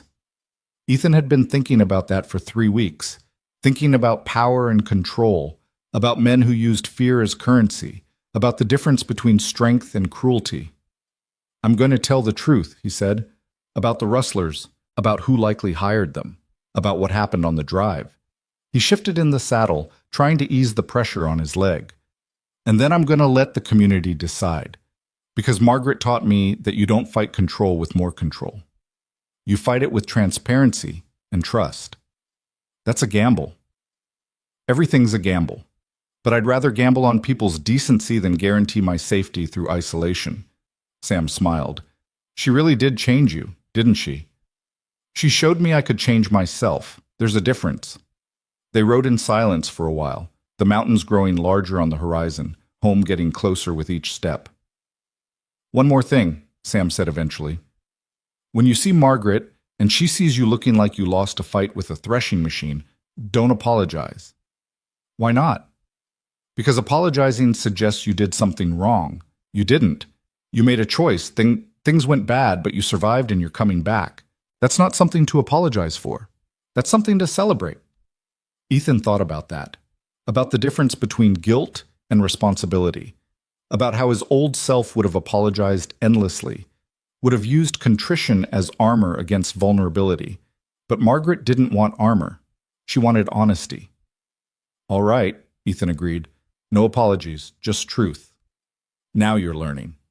They reached Dry Creek just after noon on a Thursday, the same day of the week Ethan had always visited during those careful months of courtship.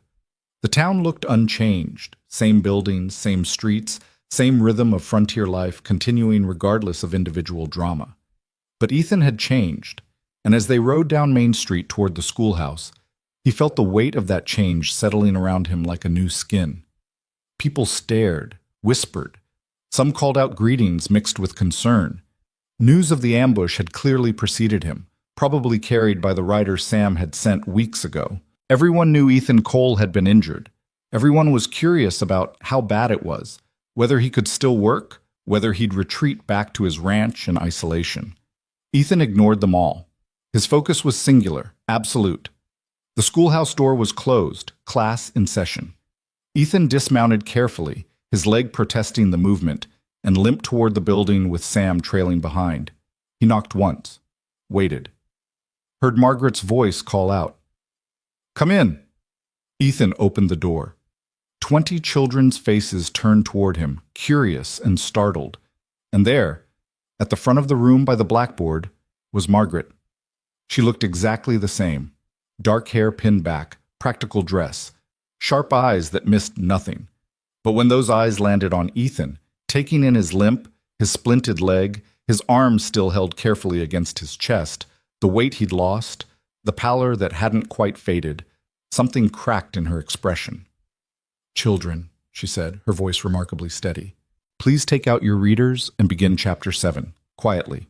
I'll be just outside." She crossed the room in measured steps, her control absolute, and gestured for Ethan to follow her out onto the schoolhouse steps. The door closed behind them. Margaret turned to face him, and then, without warning, she broke. Not crying, not collapsing, just a sharp, shaking breath, and a hand pressed hard against her mouth, as if holding back words that might shatter both of them. "I'm here," Ethan said quietly. "I came back." "I can see that." Her voice wavered, steadied. "You look terrible." "Feel worse." "Good. You should." But she was moving toward him, her hands reaching out to touch his face, his shoulder, his chest, checking for reality, for solidity, for proof that he was actually alive and standing before her.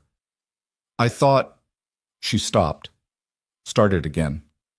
"When the rider came, when he said you'd been shot and trampled, and they didn't know if you'd survive, I thought I'd lost you. Thought I'd let you go and you'd never come back. I promised I would.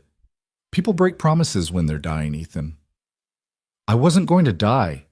He said it with absolute certainty, even though for days it had been a very real possibility, because I had too much to come back to. Margaret's hand stilled on his chest. "What happened out there?" The writer said rustlers, said an ambush, but I'll tell you everything. But first, I need you to know something. Ethan took her hands, held them carefully. "What happened wasn't your fault. Not because you let me go, not because I chose the drive. Not because we're building a life together. It happened because someone who believes power comes from fear tried to destroy what we're building, and he failed. He nearly killed you. Nearly isn't the same as did. Ethan squeezed her hands gently. I'm here, Margaret. Broken and healing and probably going to be useless for weeks. But I'm here. And I'm choosing to be here. Deliberately. The same way I chose to leave. The same way I'll keep choosing every day we have together. Margaret searched his face, and Ethan let her see everything. The fear, the pain, the absolute determination that had brought him back across 300 miles of territory when his body had screamed at him to give up. You really mean that, she said softly. Every word. She pulled him close then, carefully mindful of his injuries, and Ethan wrapped his arms around her and held on like she was the only thing keeping him anchored to the world. Which, in a way, she was. They stood together on the schoolhouse steps while the afternoon sun warmed the March air, and life continued around them. And for the first time since the stampede, since the ambush, since the long weeks of fever and recovery, Ethan Cole felt complete. Not healed, not undamaged, but whole in the way that mattered most. He'd been broken by fear and made new by love, and he was finally beginning to understand that one was worth surviving the other. They stayed like that until the sound of restless children through the schoolhouse door reminded Margaret she had responsibilities beyond the man in her arms. She pulled back reluctantly, her hands lingering on his face. You need rest, real rest, not whatever you've been doing for 3 weeks on the trail. I need to talk to you, properly, about everything that happened. Tonight then, Mrs. Chen's boarding house, after supper. I'll make sure we have privacy. Margaret's expression shifted, becoming sharper, more focused. And Ethan, bring Sam if he's still in town. We need to discuss Gaines and what comes next. You think he'll try again?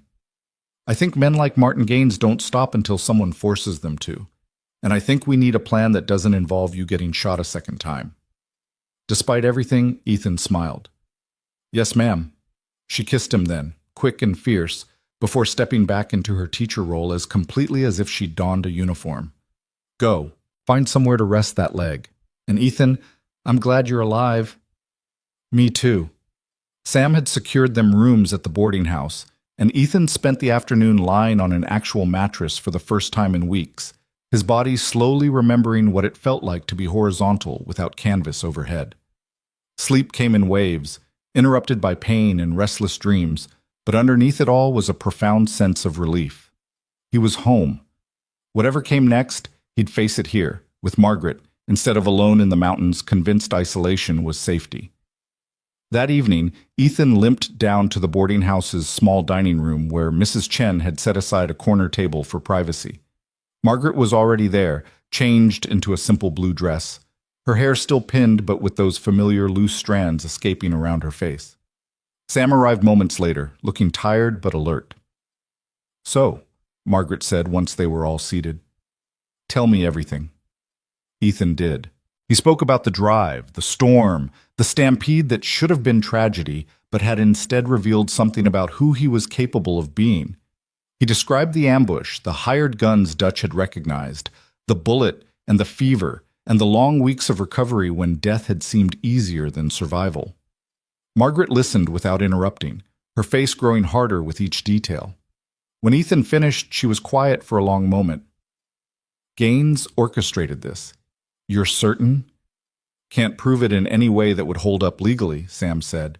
But the men involved were known to take his money in the past. The timing was too convenient, and Gaines has been spreading rumors since Ethan left town, saying the ranch would fail, that Ethan was in over his head, that this whole cattle drive was a desperate gamble by a man who'd let sentiment make him weak. He's creating a narrative, Margaret said thoughtfully, one where Ethan's relationship with me is the cause of his downfall, where choosing connection over isolation equals failure. Exactly. And if Ethan had died out there, that narrative would have been complete, would have served as a warning to anyone else thinking about changing their ways. Ethan felt something cold settle in his chest. This isn't just about me and you, is it? It's bigger than that. Much bigger, Margaret agreed. Gaines represents a particular kind of frontier masculinity, One that says strength comes from domination, control, and emotional isolation.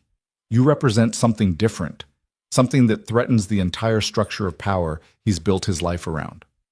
What do we do about it? We tell the truth, publicly, completely. We expose what happened on that drive, who was likely responsible, and why it matters. Margaret leaned forward, her voice intense. But more importantly, we show that you survived, that choosing vulnerability didn't destroy you, that love and connection can coexist with strength and capability. Sam nodded slowly. There's a town meeting next week. We could bring it up then, force Gaines to respond in front of the whole community. He'll deny everything, Ethan said. Of course he will. But denial isn't the same as disproving.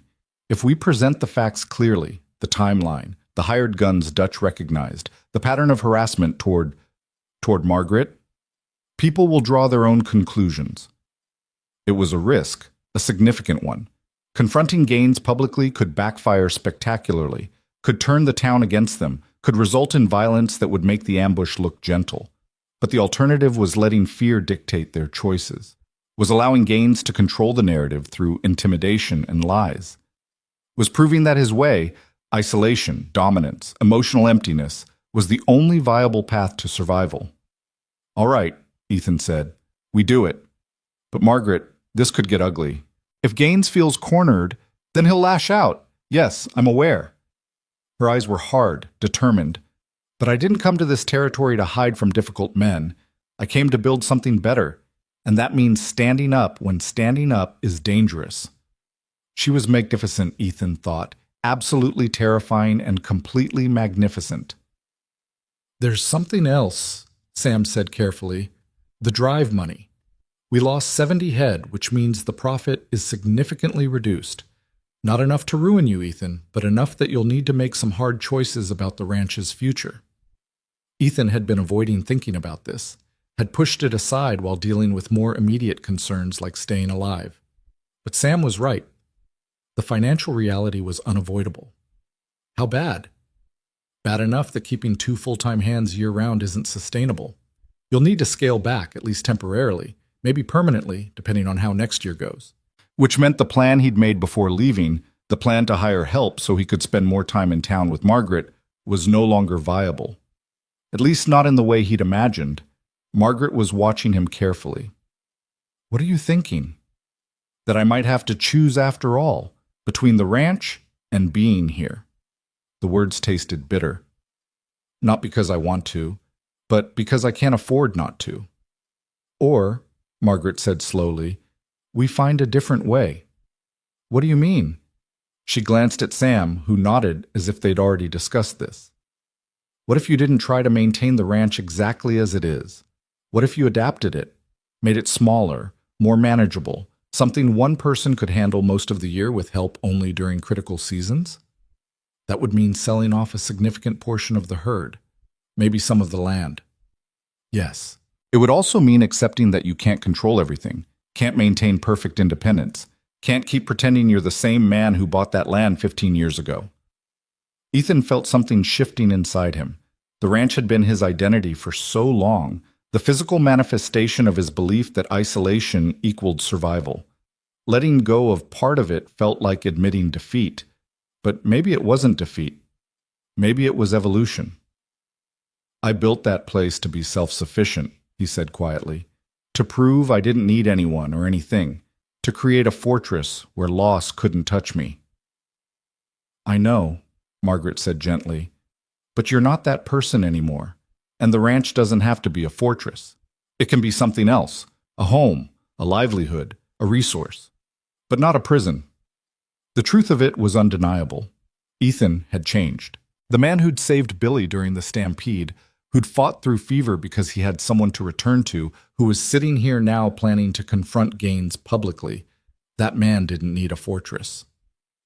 It would be a significant change, Sam said, but Ethan, you'd still own land, still have cattle, still have your independence, just not at the cost of everything else.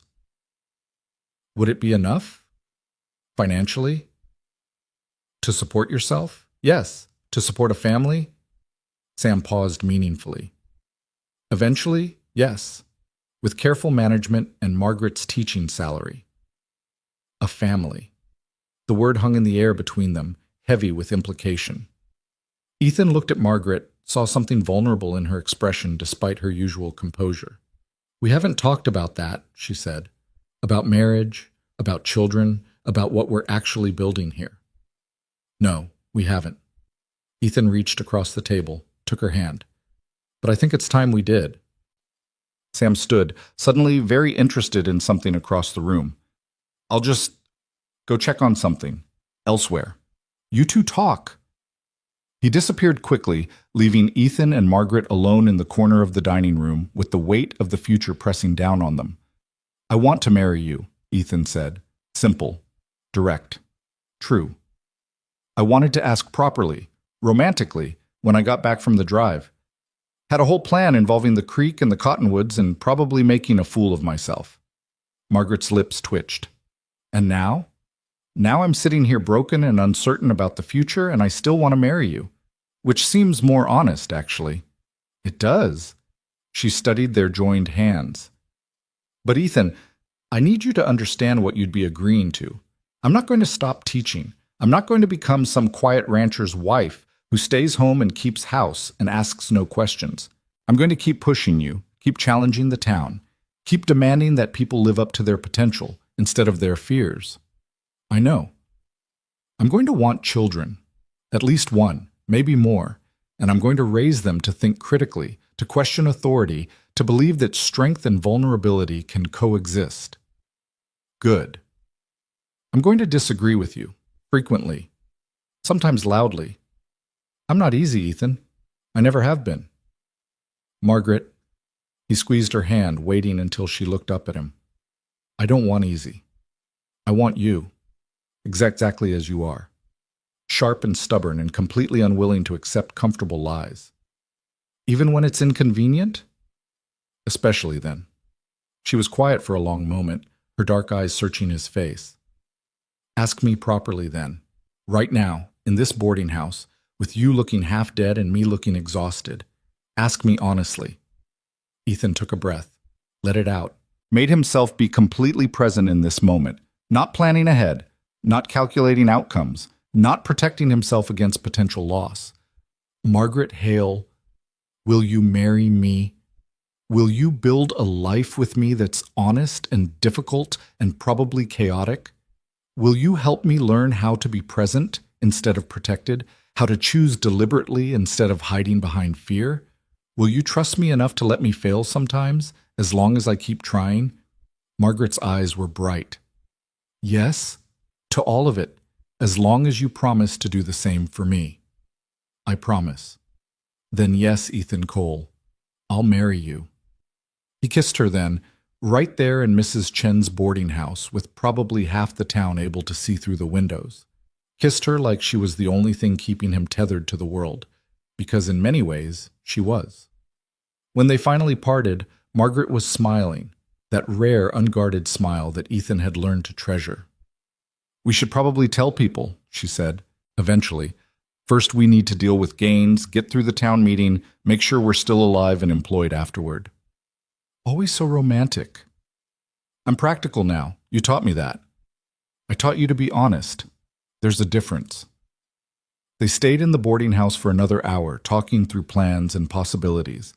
The wedding would be simple, practical. No elaborate ceremony, just vows exchanged in front of people they trusted. They'd live in town initially, in whatever space they could afford, and Ethan would ride out to the ranch as needed. Eventually, maybe they'd build a house that was closer to town, that could accommodate children and the life they were creating. It wasn't the future Ethan had imagined 15 years ago when he'd bought land and convinced himself isolation was strength, but it was real, honest, built on choice rather than fear, and that made it infinitely more valuable. The week leading up to the town meeting was strange. Word of Ethan's return and the engagement spread quickly, as news always did in small towns. Reactions were mixed. Some people offered congratulations and genuine happiness. Others were skeptical, worried, convinced this was a recipe for disaster. Martin Gaines said nothing publicly, which was more concerning than if he'd made threats. Silence from a man like that usually meant he was planning something. Ethan spent the time recovering, his legs slowly strengthening, his shoulder healing clean under Dr. Winter's instructions. Margaret brought him books from the schoolhouse, and they spent evenings reading together in the boarding house parlor, existing in companionable silence that felt more intimate than conversation. But underneath the peaceful routine was tension. Both of them knew the confrontation was coming, knew that Gaines wouldn't simply accept public accusation without retaliation. "Whatever happens at that meeting," Margaret said the night before, "we stay together. Physically, I mean. Don't let him separate us. Don't let him isolate either of us." "You think he'll try something during the meeting?" "I think desperate men do desperate things, and we're about to make him very desperate." The meeting was held on a Saturday evening in the largest building in town, the church that doubled as a community hall. By the time Ethan and Margaret arrived, walking in together with Sam flanking them protectively, the room was already packed. Every rancher, shopkeeper, and concerned citizen in the territory seemed to be present. Gaines was there too, sitting in the front row with his supporters clustered around him like a private army. When he saw Ethan, his expression flickered. Surprise, quickly masked, followed by something harder. Calculation. Sam had arranged for Dutch Keller to attend, and the grizzled trail boss stood near the back wall, his presence a silent testament to everything that had happened on the drive. A few other men from the cattle drive had come too, men who'd seen the ambush, who'd helped Ethan survive.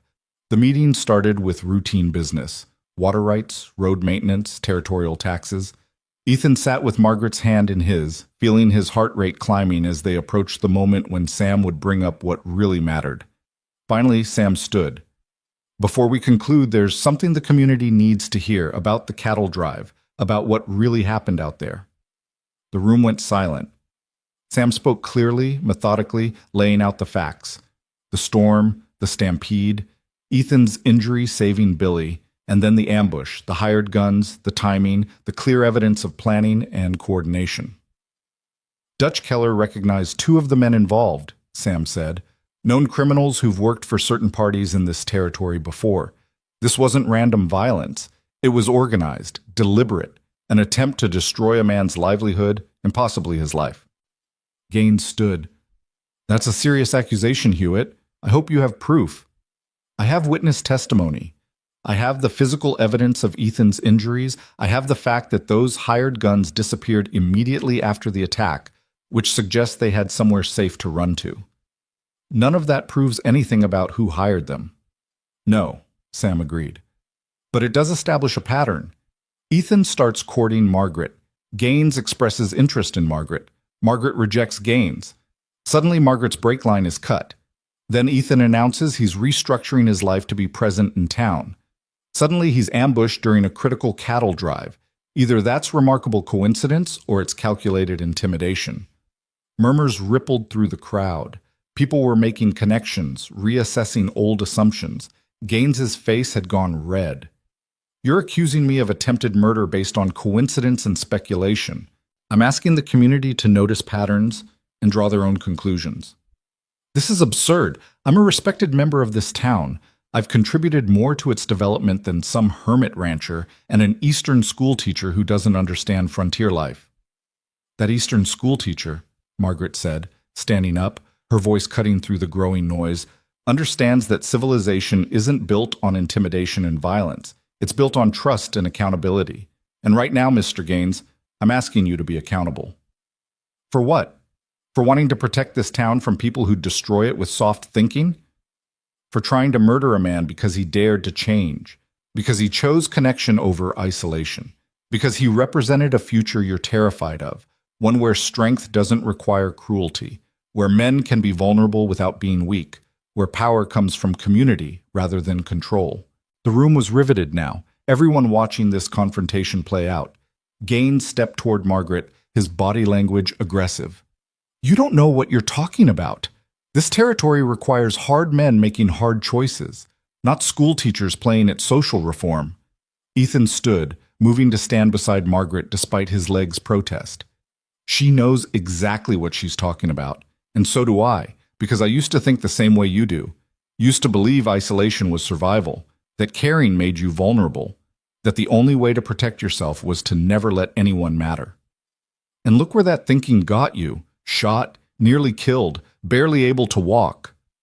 Alive, Ethan said quietly. It got me alive. Because when I was dying from fever in that tent, I had a reason to fight. Had someone who mattered enough that surrender wasn't an option. You call that weakness. I call it the only thing that saved me. Dutch spoke up from the back. Cole's right. I've been running drives for 30 years, seen dozens of men face death on the trail. The ones who survive aren't the ones who are strongest or meanest. They're the ones who've got something worth surviving for. Other voices joined in. People who'd watched Ethan change over the past months. People who'd seen him choose vulnerability despite every instinct screaming at him to retreat. People who were tired of Gaines' bullying and ready for a different kind of leadership. The tide was turning. Ethan could feel it, could see it in the way people were sitting forward in their seats, in the way Gaines' supporters were looking uncertain. But Gaines wasn't finished. His hand dropped to his belt, where Ethan suddenly noticed a pistol he hadn't been wearing when the meeting started. You want accountability? Gaines' voice was low, dangerous. Fine. Let's settle this the frontier way. Cole, you've been accusing me of trying to kill you, so let's find out if you've got the spine to face me directly. The room erupted, people shouting, some urging calm, others egging on the confrontation. Sam moved forward, trying to get between them, but Gaines shoved him back.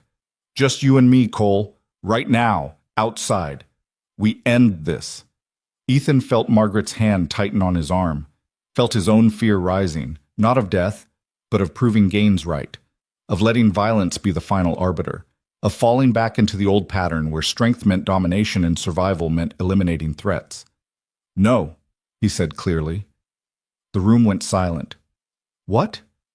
Gaines looked genuinely confused.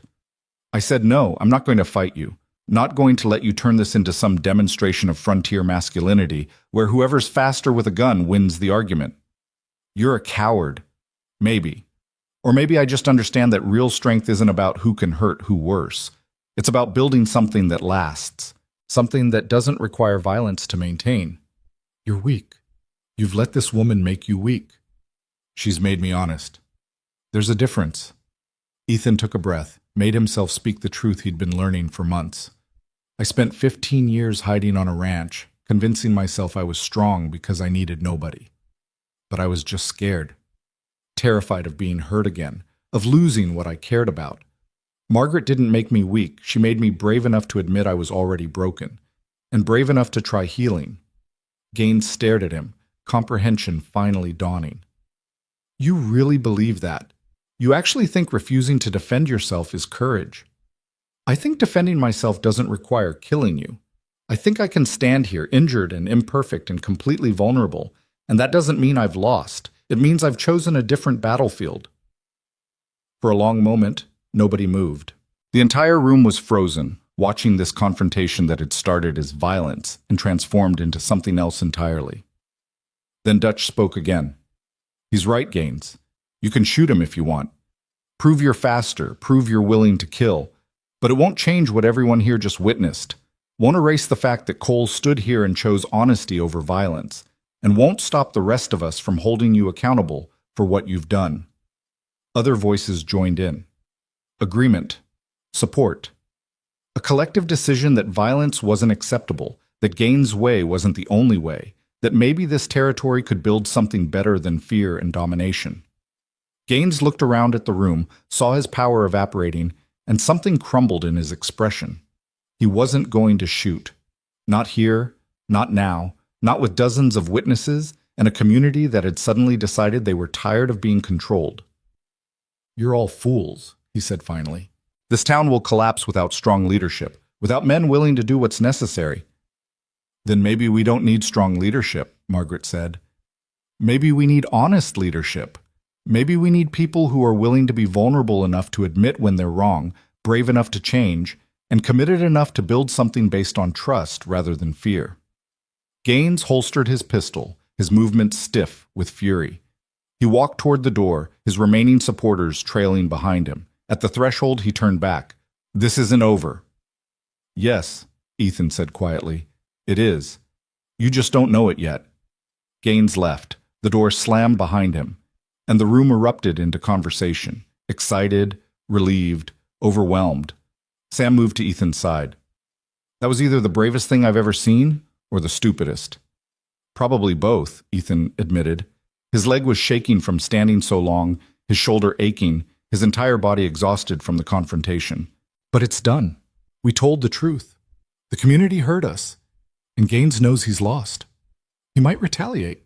Men like that don't just accept defeat. Maybe. But if he does, he'll do it knowing the entire town is watching, knowing he's already been exposed.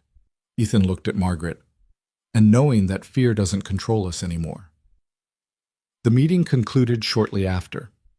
People approached them, some to offer congratulations, others to express support, a few to voice continued skepticism. But the overall sense was one of shift, of change, of a community deciding collectively that they wanted to be something different than what they'd been. Walking back to the boarding house that night, with Margaret's arm through his and Sam walking protective guard, Ethan felt something he hadn't experienced in 15 years. Peace. Real peace. Not the forced calm of isolation, but the genuine tranquility of having faced fear honestly and survived. You know, Margaret said softly, when I first met you, I thought you were impossible. Too closed off, too damaged, too committed to your walls. What changed your mind? You did. Slowly, painfully, but completely. She squeezed his arm. You're not the man who saved me from that wagon. You're someone different, someone better. I'm the man you helped me become. No, you're the man you chose to become. I just refuse to let you settle for less. They reached the boarding house and paused on the steps. Above them, stars were emerging in the darkening sky, brilliant and indifferent and beautiful. What happens now? Ethan asked. Now we get married, build a home, start a life, face whatever comes next together. Margaret looked up at him. No guarantees, no certainty, no protection against loss, just honesty and presence and the willingness to keep choosing each other. Sounds terrifying. It is. Sounds perfect. It will be. Not perfectly perfect, but perfectly ours. Ethan kissed her there on the boarding house steps, with the whole town potentially watching and not caring in the slightest. Kissed her like she was his salvation and his challenge and his future all rolled into one fierce, brilliant, impossibly stubborn woman. When they parted, Margaret was smiling. Welcome home, Ethan Cole. And this time, finally, Ethan believed it completely. They married 3 weeks later on a Tuesday morning in April when the cottonwoods along the creek were just beginning to leaf out, and the air smelled of thawed earth and new grass. It wasn't the elaborate affair some townspeople had expected. No white dress imported from back east, no elaborate ceremony, no reception that went on for hours. Just Margaret in a simple gray dress she'd sewn herself, Ethan in his cleanest shirt and vest, and 20 people gathered in the schoolhouse where they'd first begun learning how to be honest with each other. Sam officiated, reading from a passage Margaret had chosen about partnership and choosing deliberately. Dutch stood as witness, along with Mrs. Chen and half a dozen students who'd begged to attend. Billy was there too, the young man Ethan had saved during the stampede, his presence a quiet reminder of what courage actually looked like. Martin Gaines was not invited. He'd left town 2 days after the confrontation at the meeting, selling his land to a consortium of smaller ranchers and disappearing toward Helena with bitter promises that the territory would regret its softness. Some of his supporters had gone with him. Others had stayed, quietly reassessing their positions now that the man who'd defined frontier masculinity for them had proven less invincible than they'd believed. When it came time for vows, Ethan took Margaret's hands and spoke the words they'd written together the night before. I promise to be present, to choose you deliberately every day, even when it's difficult, to be honest about my fears instead of hiding behind them, to build a life with you that's based on trust rather than control, on vulnerability rather than strength, on partnership rather than dominance. Margaret's eyes were bright as she responded, I promise to challenge you, to never let you retreat into comfortable silence, to demand that you live fully instead of merely surviving, to be your partner in building something real, messy and complicated and absolutely worth every risk. They exchanged simple gold bands that Ethan had commissioned from the town's metalsmith, engraved on the inside with a single word, choose. A reminder that love wasn't something that happened to you, but something you decided on repeatedly, deliberately, in the face of fear and uncertainty and all the ways the world tried to convince you isolation was safer. When Sam pronounced them married, Ethan kissed his wife with a sense of rightness that felt like coming home after a lifetime of wandering. The gathered witnesses cheered, the students giggled, and somewhere in the back Mrs. Chen was definitely crying despite her insistence that she never got emotional at weddings. The reception was held in the boarding house dining room, where Mrs. Chen had prepared an elaborate meal that probably violated several contracts about appropriate use of communal space. But nobody complained. The town had watched Ethan and Margaret's relationship develop with varying degrees of skepticism and support, and now that they'd actually married, there was a collective sense that maybe different wasn't dangerous. Maybe change was possible. Maybe the frontier could be more than just survival. Dutch raised a glass during the informal toasts. Known a lot of cowboys in my time, most of them tough as leather and about as flexible. But Cole here, he gestured toward Ethan with his whiskey. He figured out what most men never learn, that real strength isn't about never bending. It's about bending without breaking, about being honest enough to admit you need help, brave enough to accept it, and stubborn enough to keep trying even when it's hard. "Hear, hear," Sam called out, and others joined in. Ethan stood, his legs still healing but stronger now, and looked around at the faces of people who'd become something more than neighbors, something closer to community. "I don't have a fancy speech," he said. "Never been good with words the way Margaret is. But I want to thank everyone here for not giving up on me when I'd given up on myself, for showing me that isolation isn't the same as safety, for teaching me," he glanced at Margaret, "for forcing me to learn that living means risking loss. And that's not weakness. That's courage." Margaret stood beside him, her hand finding his. "And I want to thank this town for taking a chance on an opinionated schoolteacher who didn't fit the mold, for letting me teach your children that thinking critically isn't disrespectful, for showing me that the frontier isn't just a place of violence and hardship, it's a place where people can choose to build something better." They sat down to applause, and the celebration continued into the afternoon. Children ran between tables, adults argued good-naturedly about politics and weather, and somewhere in the comfortable chaos, Ethan felt the last piece of his old self finally let go. He wasn't the man who'd bought land 15 years ago, convinced solitude was survival. He wasn't even the man who'd stopped a runaway wagon last October out of reflex rather than deliberate choice. He was someone new, forged through pain and love, and the relentless honesty of a woman who'd refused to let him hide. That night, in the small room they'd rented on the second floor of the boarding house, Margaret unpinned her hair and turned to face him.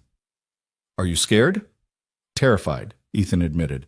"But not of you, of failing you, of not being the partner you deserve." "Good. Because I'm scared too. Scared I'll push too hard, demand too much, forget that you're still learning how to be present." She moved closer. "But Ethan, we don't have to be perfect. We just have to be honest. I can do honest. I know. That's why I married you." They made love slowly, carefully, mindful of Ethan's still healing injuries and the newness of this intimacy. It wasn't the passionate collision Margaret had read about in novels or the expert performance Ethan had worried he couldn't provide. It was awkward and tender and completely real. Two people learning each other's bodies and boundaries, making mistakes and adjusting, laughing at their own nervousness. Afterward, lying in the dark with Margaret's head on his shoulder, Ethan felt more vulnerable than he'd ever been in his life. And for once, vulnerability didn't feel like weakness. It felt like trust. "I love you," he said quietly. "I don't say it enough, but I do." "I know, you show it in other ways, but I like hearing it too. I'll try to say it more." "Good, because I love you too. Even when you're stubborn and closed off and convinced you need to protect me from things I can handle myself." Ethan smiled in the darkness. "Especially then?" "Especially then." They fell asleep tangled together, and for the first time in 15 years, Ethan slept without nightmares. The months that followed were not easy. Marriage, as it turned out, required constant negotiation and adjustment. They argued about everything: where to live, how to split responsibilities, whether Ethan needed to check on the ranch as often as he thought he did. Margaret pushed him to be more present, to stop treating every trip to the ranch like an escape route. Ethan pushed back, trying to explain that some things required his personal attention, that delegating everything felt like abandoning responsibility. "You're doing it again," Margaret said one evening in June. They were in their small rented room, and Ethan had just announced he needed to spend 3 days at the ranch handling fence repairs. Doing what? Using the ranch as a shield, creating distance when things get difficult. The fences actually need repair, Margaret. That's not an excuse. I know they do, but you could hire someone to handle it, or you could take me with you and we could handle it together. Instead, you're choosing to go alone right after we had that disagreement about your mother's dishes. Ethan stopped packing his saddlebag. That disagreement, as you call it, was you telling me I need to let go of the past. I said you need to stop letting the past dictate your present. There's a difference. Is there? Because it felt like you were saying, my grief doesn't matter. Margaret's expression softened. That's not what I meant. Your grief matters. Your loss matters. But Ethan, you're still carrying those dishes around like they're the only connection you have to your family. Like if you let them go, you'll lose the memory too. Maybe I will. No, you won't, because the memory isn't in the dishes. It's in you. In the choices you make, the life you build, the way you love despite knowing love can be lost. She moved closer. But if you keep treating every object like it's sacred, every change like it's betrayal, you're going to spend your whole life in a museum of the past instead of living in the present. The words stung because they were true. Ethan had been holding on to his mother's dishes, his father's tools, every physical reminder of the family he'd lost, treating them like talismans that could protect him from experiencing that loss again. I don't know how to let go, he admitted quietly. I know, but maybe you don't have to let go completely. Maybe you just have to hold on differently. Use the dishes instead of storing them. Display the tools instead of hiding them. Let the past be part of your present instead of something you're trying to preserve perfectly. It was such a simple suggestion, but it cracked something open in Ethan's chest. He'd been treating his grief like it was fragile, like examining it too closely would shatter him. But Margaret was right. The real fragility was in refusing to engage with it honestly.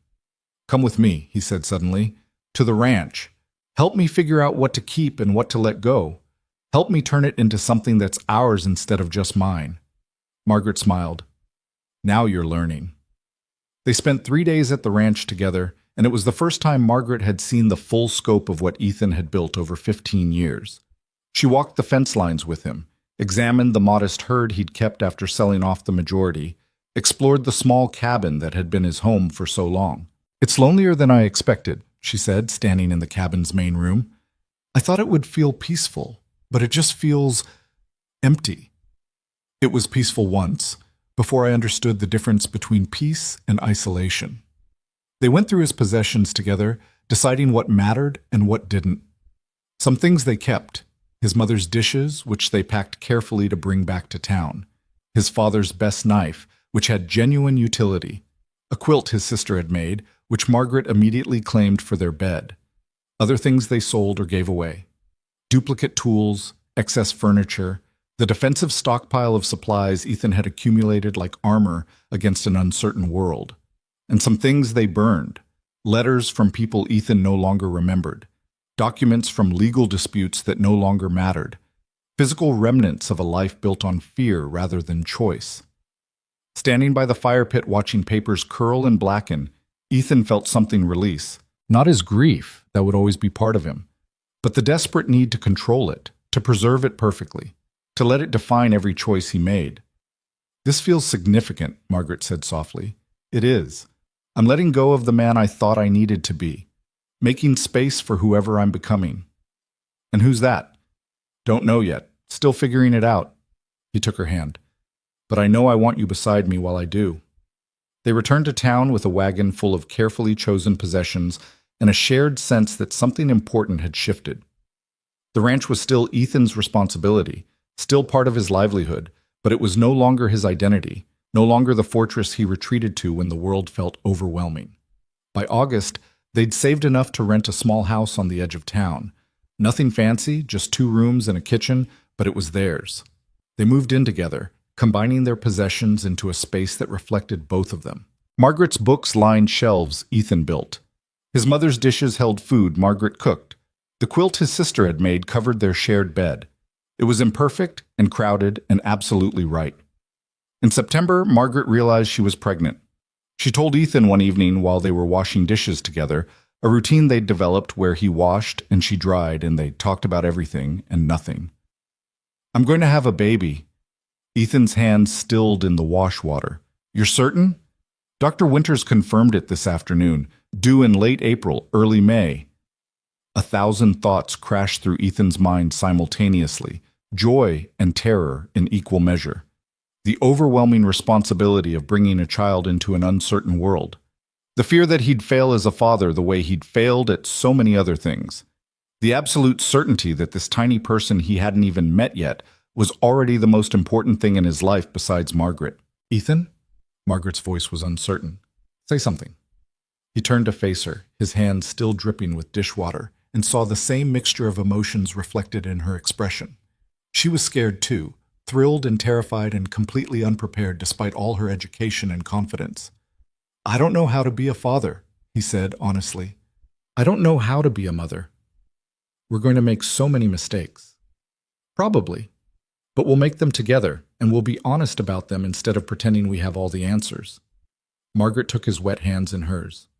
"This is terrifying, Ethan, but it's also everything we've been choosing, building a life that's bigger than just survival, creating something that lasts beyond ourselves. What if I can't protect them? What if something happens and then we'll face it. Together. The same way we've faced everything else." She squeezed his hands. "But Ethan, you can't live in fear of potential loss. You can't let the possibility of tragedy prevent you from experiencing joy. That's not protection. That's just another kind of dying." She was right. She was always right about this. About the difference between caution and fear, between preparation and paralysis. Ethan pulled her close, mindful of the tiny life growing inside her, and made a conscious choice. Not to stop being afraid. Fear was natural, protective, human. But to not let that fear dictate every decision, to accept uncertainty as the price of living fully. "We're having a baby," he said, testing out the words. "We are. That's incredible." "It is. I love you, both of you."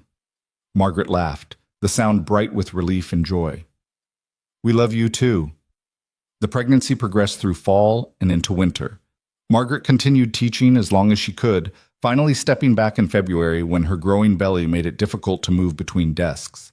The school board arranged for a temporary replacement, with the understanding that Margaret would return after the baby was old enough. Ethan adjusted the ranch's operations again, bringing the remaining cattle closer to town so he could check on them without being gone for days. He hired Billy part-time, the young man proving surprisingly capable and grateful for the steady work. It wasn't the perfectly independent operation Ethan had once envisioned, but it was sustainable. And sustainability, he'd learned, was more valuable than independence. In March, they had their first serious fight as a married couple. Not about small things. Those arguments had been frequent and relatively easy to resolve. This was about something deeper. Margaret wanted to name the baby after Ethan's mother if it was a girl. Ethan had refused, insisting they should choose a name that was entirely their own, not weighted with history and grief. "You're doing it again," Margaret said, her voice tight with frustration. "You're treating the past like it's contaminated, like honoring your mother somehow means we're trapped by what you lost." "That's not what I'm doing." "Then what are you doing? Because from where I'm standing, it looks like you're still so scared of grief that you won't even speak your mother's name in connection with our daughter." "I speak her name." "When? When do you talk about her, about your family, about anything that happened before you bought that ranch?" Margaret was crying now, frustrated tears she wiped away angrily. "You've done so much work, Ethan. You've changed so much. But you're still keeping parts of yourself locked away. Still treating your past like it's something to survive rather than something that shaped you." Ethan stood abruptly, his chair scraping against the floor. "You don't understand." "Then make me understand. Tell me about your mother. Tell me about your sister. Tell me what you're so afraid of that you can't even consider honoring their memory." "I'm afraid that if I let them back in, if I really remember them, really feel what I lost, it'll destroy me all over again." The words burst out of him, raw and desperate. I'm afraid that the grief I've been controlling for 15 years will consume everything. That I'll lose you and this baby and the life we're building because I can't handle remembering what it felt like to watch them die." The silence that followed was absolute. Margaret crossed the room slowly, her pregnant belly making her movements careful. She took Ethan's face in her hands and made him look at her. "That grief isn't going to consume you. It already tried, and you survived. You survived 15 years of isolation, survived getting shot and trampled, survived learning how to love again despite every fear telling you it would destroy you." Her voice was fierce, certain. "And you know how I know you can handle remembering your family? Because you're already remembering them, every time you choose to be present instead of distant, every time you build instead of protecting, every time you love despite being afraid. That's their legacy. That's what they gave you." Ethan felt something break open inside him, some final wall he'd been maintaining between his past and his present. And for the first time in 15 years, he let himself really remember. Not just the deaths, not just the fever and the loss and the terrible helplessness, but the life before that. His mother's laugh, his sister's stubbornness, his father's quiet strength. The way they'd been as people, not just as victims of disease. He cried then, properly cried, for the first time since he was 17 years old. Margaret held him while he shook with 15 years of accumulated grief, while he finally mourned not just what he'd lost, but what they'd never gotten to be. His mother would have been 57 now. His sister would have been 30, maybe married, maybe with children of her own. His father might have lived another decade, might have met Margaret, might have held his grandchild. They were gone, really, truly gone, and no amount of preserving their dishes or avoiding their names would bring them back. But they didn't have to be erased either. They could be remembered, honored, integrated into the life Ethan was building instead of locked away in some untouchable past. When the storm of grief finally passed, Ethan pulled back, exhausted and raw and strangely lighter. "Her name was Elizabeth," he said quietly. "My mother. Everyone called her Betsy." "Elizabeth is a beautiful name." "It is." He put his hand on Margaret's belly, feeling their daughter move beneath his palm. "And if you want to use it, if you want our daughter to carry that name forward, I'd be honored." Margaret's smile was soft, understanding. "We'll think about it. Together, choose deliberately, the way we choose everything." They didn't end up naming her Elizabeth. When their daughter was born on a warm April evening with Dr. Winters presiding and Ethan nearly passing out from anxiety, they took one look at her furious red face and decided she needed a name that was entirely her own. They called her Sarah, strong and simple and carrying no weight except the future she'd build for herself. Holding his daughter for the first time, Ethan understood something fundamental about fear and love and the risk of living fully. Sarah was tiny, fragile, completely dependent. Anything could happen to her. Disease, accident, the 1,000 unpredictable tragedies that life could deliver without warning. And he couldn't protect her from any of it. Not really, not completely. But he could love her, could be present in her life, could teach her through example that living meant risking loss, that connection was worth vulnerability, that the only real failure was refusing to try. "She's perfect," Margaret whispered from the bed, exhausted but radiant. "She's terrifying." "That too." Margaret reached for his hand. "But we'll figure it out, together." "Together," Ethan agreed. The first year of Sarah's life was chaos, beautiful, exhausting, overwhelming chaos. Ethan learned to change diapers, to pace the floor at 3 a.m. when she wouldn't sleep, to feel his heart stop every time she coughed or seemed too quiet. Margaret returned to teaching part-time, and they juggled responsibilities with the kind of improvisation that would have terrified Ethan's younger self. But they managed. Not perfectly. They made mistakes constantly, disagreed about everything from feeding schedules to whether Sarah needed a heavier blanket. But they managed through honesty and adjustment and the willingness to keep trying even when they felt completely overwhelmed.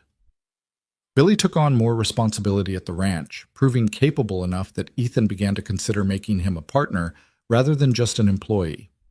The herd stayed small but profitable, providing steady income that supplemented Margaret's teaching salary. They'd never be wealthy, but they were stable, secure in a way that had nothing to do with isolation and everything to do with community. On Sarah's first birthday, they held a gathering at their small house. Sam came, bringing toys he'd carved himself. Dutch was passing through on another cattle drive and stopped by with stories about the trail. Mrs. Chen brought food enough to feed 20 people despite only a dozen being present. Billy arrived with his new wife, a quiet girl from a neighboring ranch, who looked at him with the same mixture of love and exasperation Margaret often directed at Ethan. Standing in his crowded house with his daughter in his arms and his wife beside him, Ethan felt the full weight of what he'd built. Not a fortress against loss, not a guarantee against tragedy, but a life. Real, complicated, absolutely worth every risk. "You look thoughtful," Margaret observed. "Just thinking about how different everything is from what I expected." "Better or worse?" "Terrifyingly better." She laughed, the sound warm and familiar. "I'll take that." Sarah reached for Margaret and Ethan passed her over, watching his wife and daughter together. Margaret was teaching Sarah words, reading to her constantly, already preparing her for a world that would demand she think critically and choose deliberately. And Ethan was learning to let her, to not hover protectively, to not try to shield Sarah from every potential hurt, to trust that she'd develop her own strength through experience rather than through his control. That night, after everyone had left and Sarah was finally asleep, Ethan and Margaret sat together in the quiet house. "Do you ever regret it?" Ethan asked. "Choosing this life? Choosing me?" "Never. Do you?" "Not once." He paused. "But I'm curious what you see when you look at me now, compared to who I was when we met." Margaret considered the question seriously. "When I first met you, I saw someone who'd survived but stopped living. Someone so focused on protecting himself that he'd forgotten what he was protecting himself for." She took his hand. "Now I see someone who's still scared. You'll probably always be scared, but who chooses to live anyway. Who shows up every day, makes mistakes, admits them, and keeps trying. That's who you are now. That's who you helped me become. No, that's who you chose to become. I just refused to let you settle for less." They sat in comfortable silence, and Ethan thought about the journey that had brought him here. From the ranch where he'd hidden for 15 years, to the runaway wagon that had shattered his isolation, to the months of learning to be present, to the cattle drive that had nearly killed him, to this moment, sitting in a house full of love with a woman who demanded he live honestly and a daughter who represented every terrifying possibility the future held. It wasn't the life he'd imagined at 17 when fever had stolen his family. Wasn't the life he'd built at 22 when he'd bought land and convinced himself isolation was survival. But it was real. Honest. Built on choice rather than fear. 2 years later, Ethan stood at the edge of town watching new families arrive. The territory was growing, changing, evolving into something more settled and civilized. The schoolhouse had been expanded to accommodate more students. A proper doctor's office had been built to replace Dr. Winter's makeshift clinic. Plans were underway for a library, a town hall, maybe eventually a telegraph connection to the larger world. Martin Gaines had been right about one thing. The frontier was changing, but he'd been wrong about what that change meant. It wasn't weakness. It wasn't the death of strength and self-sufficiency. It was evolution. The recognition that community was more sustainable than isolation, that connection was more powerful than control, that building something together created more value than defending what you had alone. Margaret had been invited to sit on the school board, her opinions now valued rather than dismissed. Billy had bought a small piece of land adjacent to Ethan's ranch and was building his own operation with the skills Ethan had taught him. Sam was talking about running for territorial representative, claiming someone needed to advocate for communities over corporations. And Ethan was learning to be a father, a husband, a community member. Learning that you could be all those things and still be yourself. That vulnerability and strength weren't opposites, but partners. That the bravest thing a person could do was admit they needed others and accept help when it was offered. Sarah was 3 now, talking in full sentences and asking questions about everything. She had Margaret's sharp mind and Ethan's stubborn determination, and watching her navigate the world with fearless curiosity reminded Ethan daily why all of this mattered. "Papa, why are those people here?" Sarah asked, pointing at the new arrivals. "They're looking for a place to build a life, same as we did." Will they stay? Some will, some won't. Depends on what they're looking for. What were you looking for? Ethan glanced back at their house where Margaret was visible through the window, preparing supper. I thought I was looking for safety. Turned out I needed something else entirely. What? Someone brave enough to show me that hiding isn't the same as surviving. That living means risking loss. That love is worth being afraid. Sarah considered this with the seriousness only a 3-year-old could manage. Mama says you're brave. Mama's generous. She says you used to be scared, but you got braver. That's more accurate. I'm still scared, sweetheart. Just scared of different things now. Like what? Like not being the father and husband you and Mama deserve. Like making mistakes that hurt people I love. Like losing what matters most. But you do it anyway? Ethan smiled, picking up his daughter. I do it anyway. Because the alternative is worse. The alternative is being so scared of losing that you never really have anything worth losing. Sarah wrapped her arms around his neck, and Ethan felt the familiar surge of overwhelming love and terror that fatherhood had brought into his life. This tiny person trusted him completely, depended on him for everything, would be shaped by his choices in ways he couldn't fully predict or control. It was the most terrifying responsibility he'd ever accepted. It was also the most meaningful. They walked back toward the house together, and Ethan thought about the man he'd been that October morning when a runaway wagon had changed everything. That man had believed love destroyed, that caring made you vulnerable, that the only survival was isolation. He'd been wrong about all of it. Love didn't destroy, fear did. Caring didn't make you vulnerable. Refusing to care made you hollow. And isolation wasn't survival. It was just slow death by degrees. Real survival meant choosing to live fully despite uncertainty, meant building connections knowing they could be broken, meant loving people knowing you could lose them, meant accepting that control was an illusion, and the only real choice you had was whether to engage with life honestly or hide from it behind walls that couldn't actually protect you from anything that mattered. That evening, after Sarah was asleep and the house was quiet, Ethan and Margaret sat together on their small porch, watching the sun set over the mountains. "What are you thinking about?" Margaret asked. "About how you whispered that I was too beautiful for you." Margaret laughed. "I never said that. Not out loud, but I saw it in your eyes the first time you really looked at me, like you were surprised someone like me existed." I was surprised. You were so closed off, so determined to be alone. I couldn't understand why. She leaned against his shoulder. Took me months to realize you weren't choosing solitude. You were hiding from fear. And you couldn't let that stand. I couldn't watch another intelligent person destroy themselves with lies. Couldn't let you waste your life protecting a heart that had stopped beating. Ethan was quiet for a moment, absorbing those words the way he'd absorbed them the first time Margaret had said them. But now they carried different weight because his heart wasn't stopped anymore. It was beating fully, painfully, beautifully alive. "Thank you," he said quietly. "For what?" "For not giving up on me. For demanding I be honest even when it was easier to lie. For showing me that living means risking loss, and that's not weakness, that's courage." Margaret lifted her head to look at him. "You did the work, Ethan. You made the choices. You changed yourself. I just refused to let you settle. You did more than that. You saved me. No, you saved yourself. You just needed someone to believe you were worth saving." They sat together as the light faded and the stars emerged, and Ethan felt the completeness of this moment. Not perfect. Nothing was ever perfect. But real, honest, built on deliberate choice rather than desperate fear. He'd spent 15 years convinced that survival meant isolation.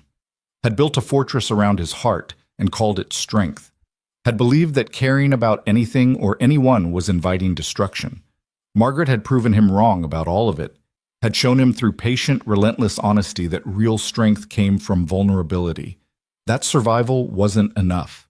That a life worth living required risking everything you were afraid to lose. And now, sitting on this porch with his wife beside him and his daughter sleeping inside and a future stretching out before them full of uncertainty and possibility, Ethan Cole finally understood what it meant to choose life over fear. Not survival, but living. Really, fully, terrifyingly living. And it was worth every risk he'd ever taken. It was worth everything.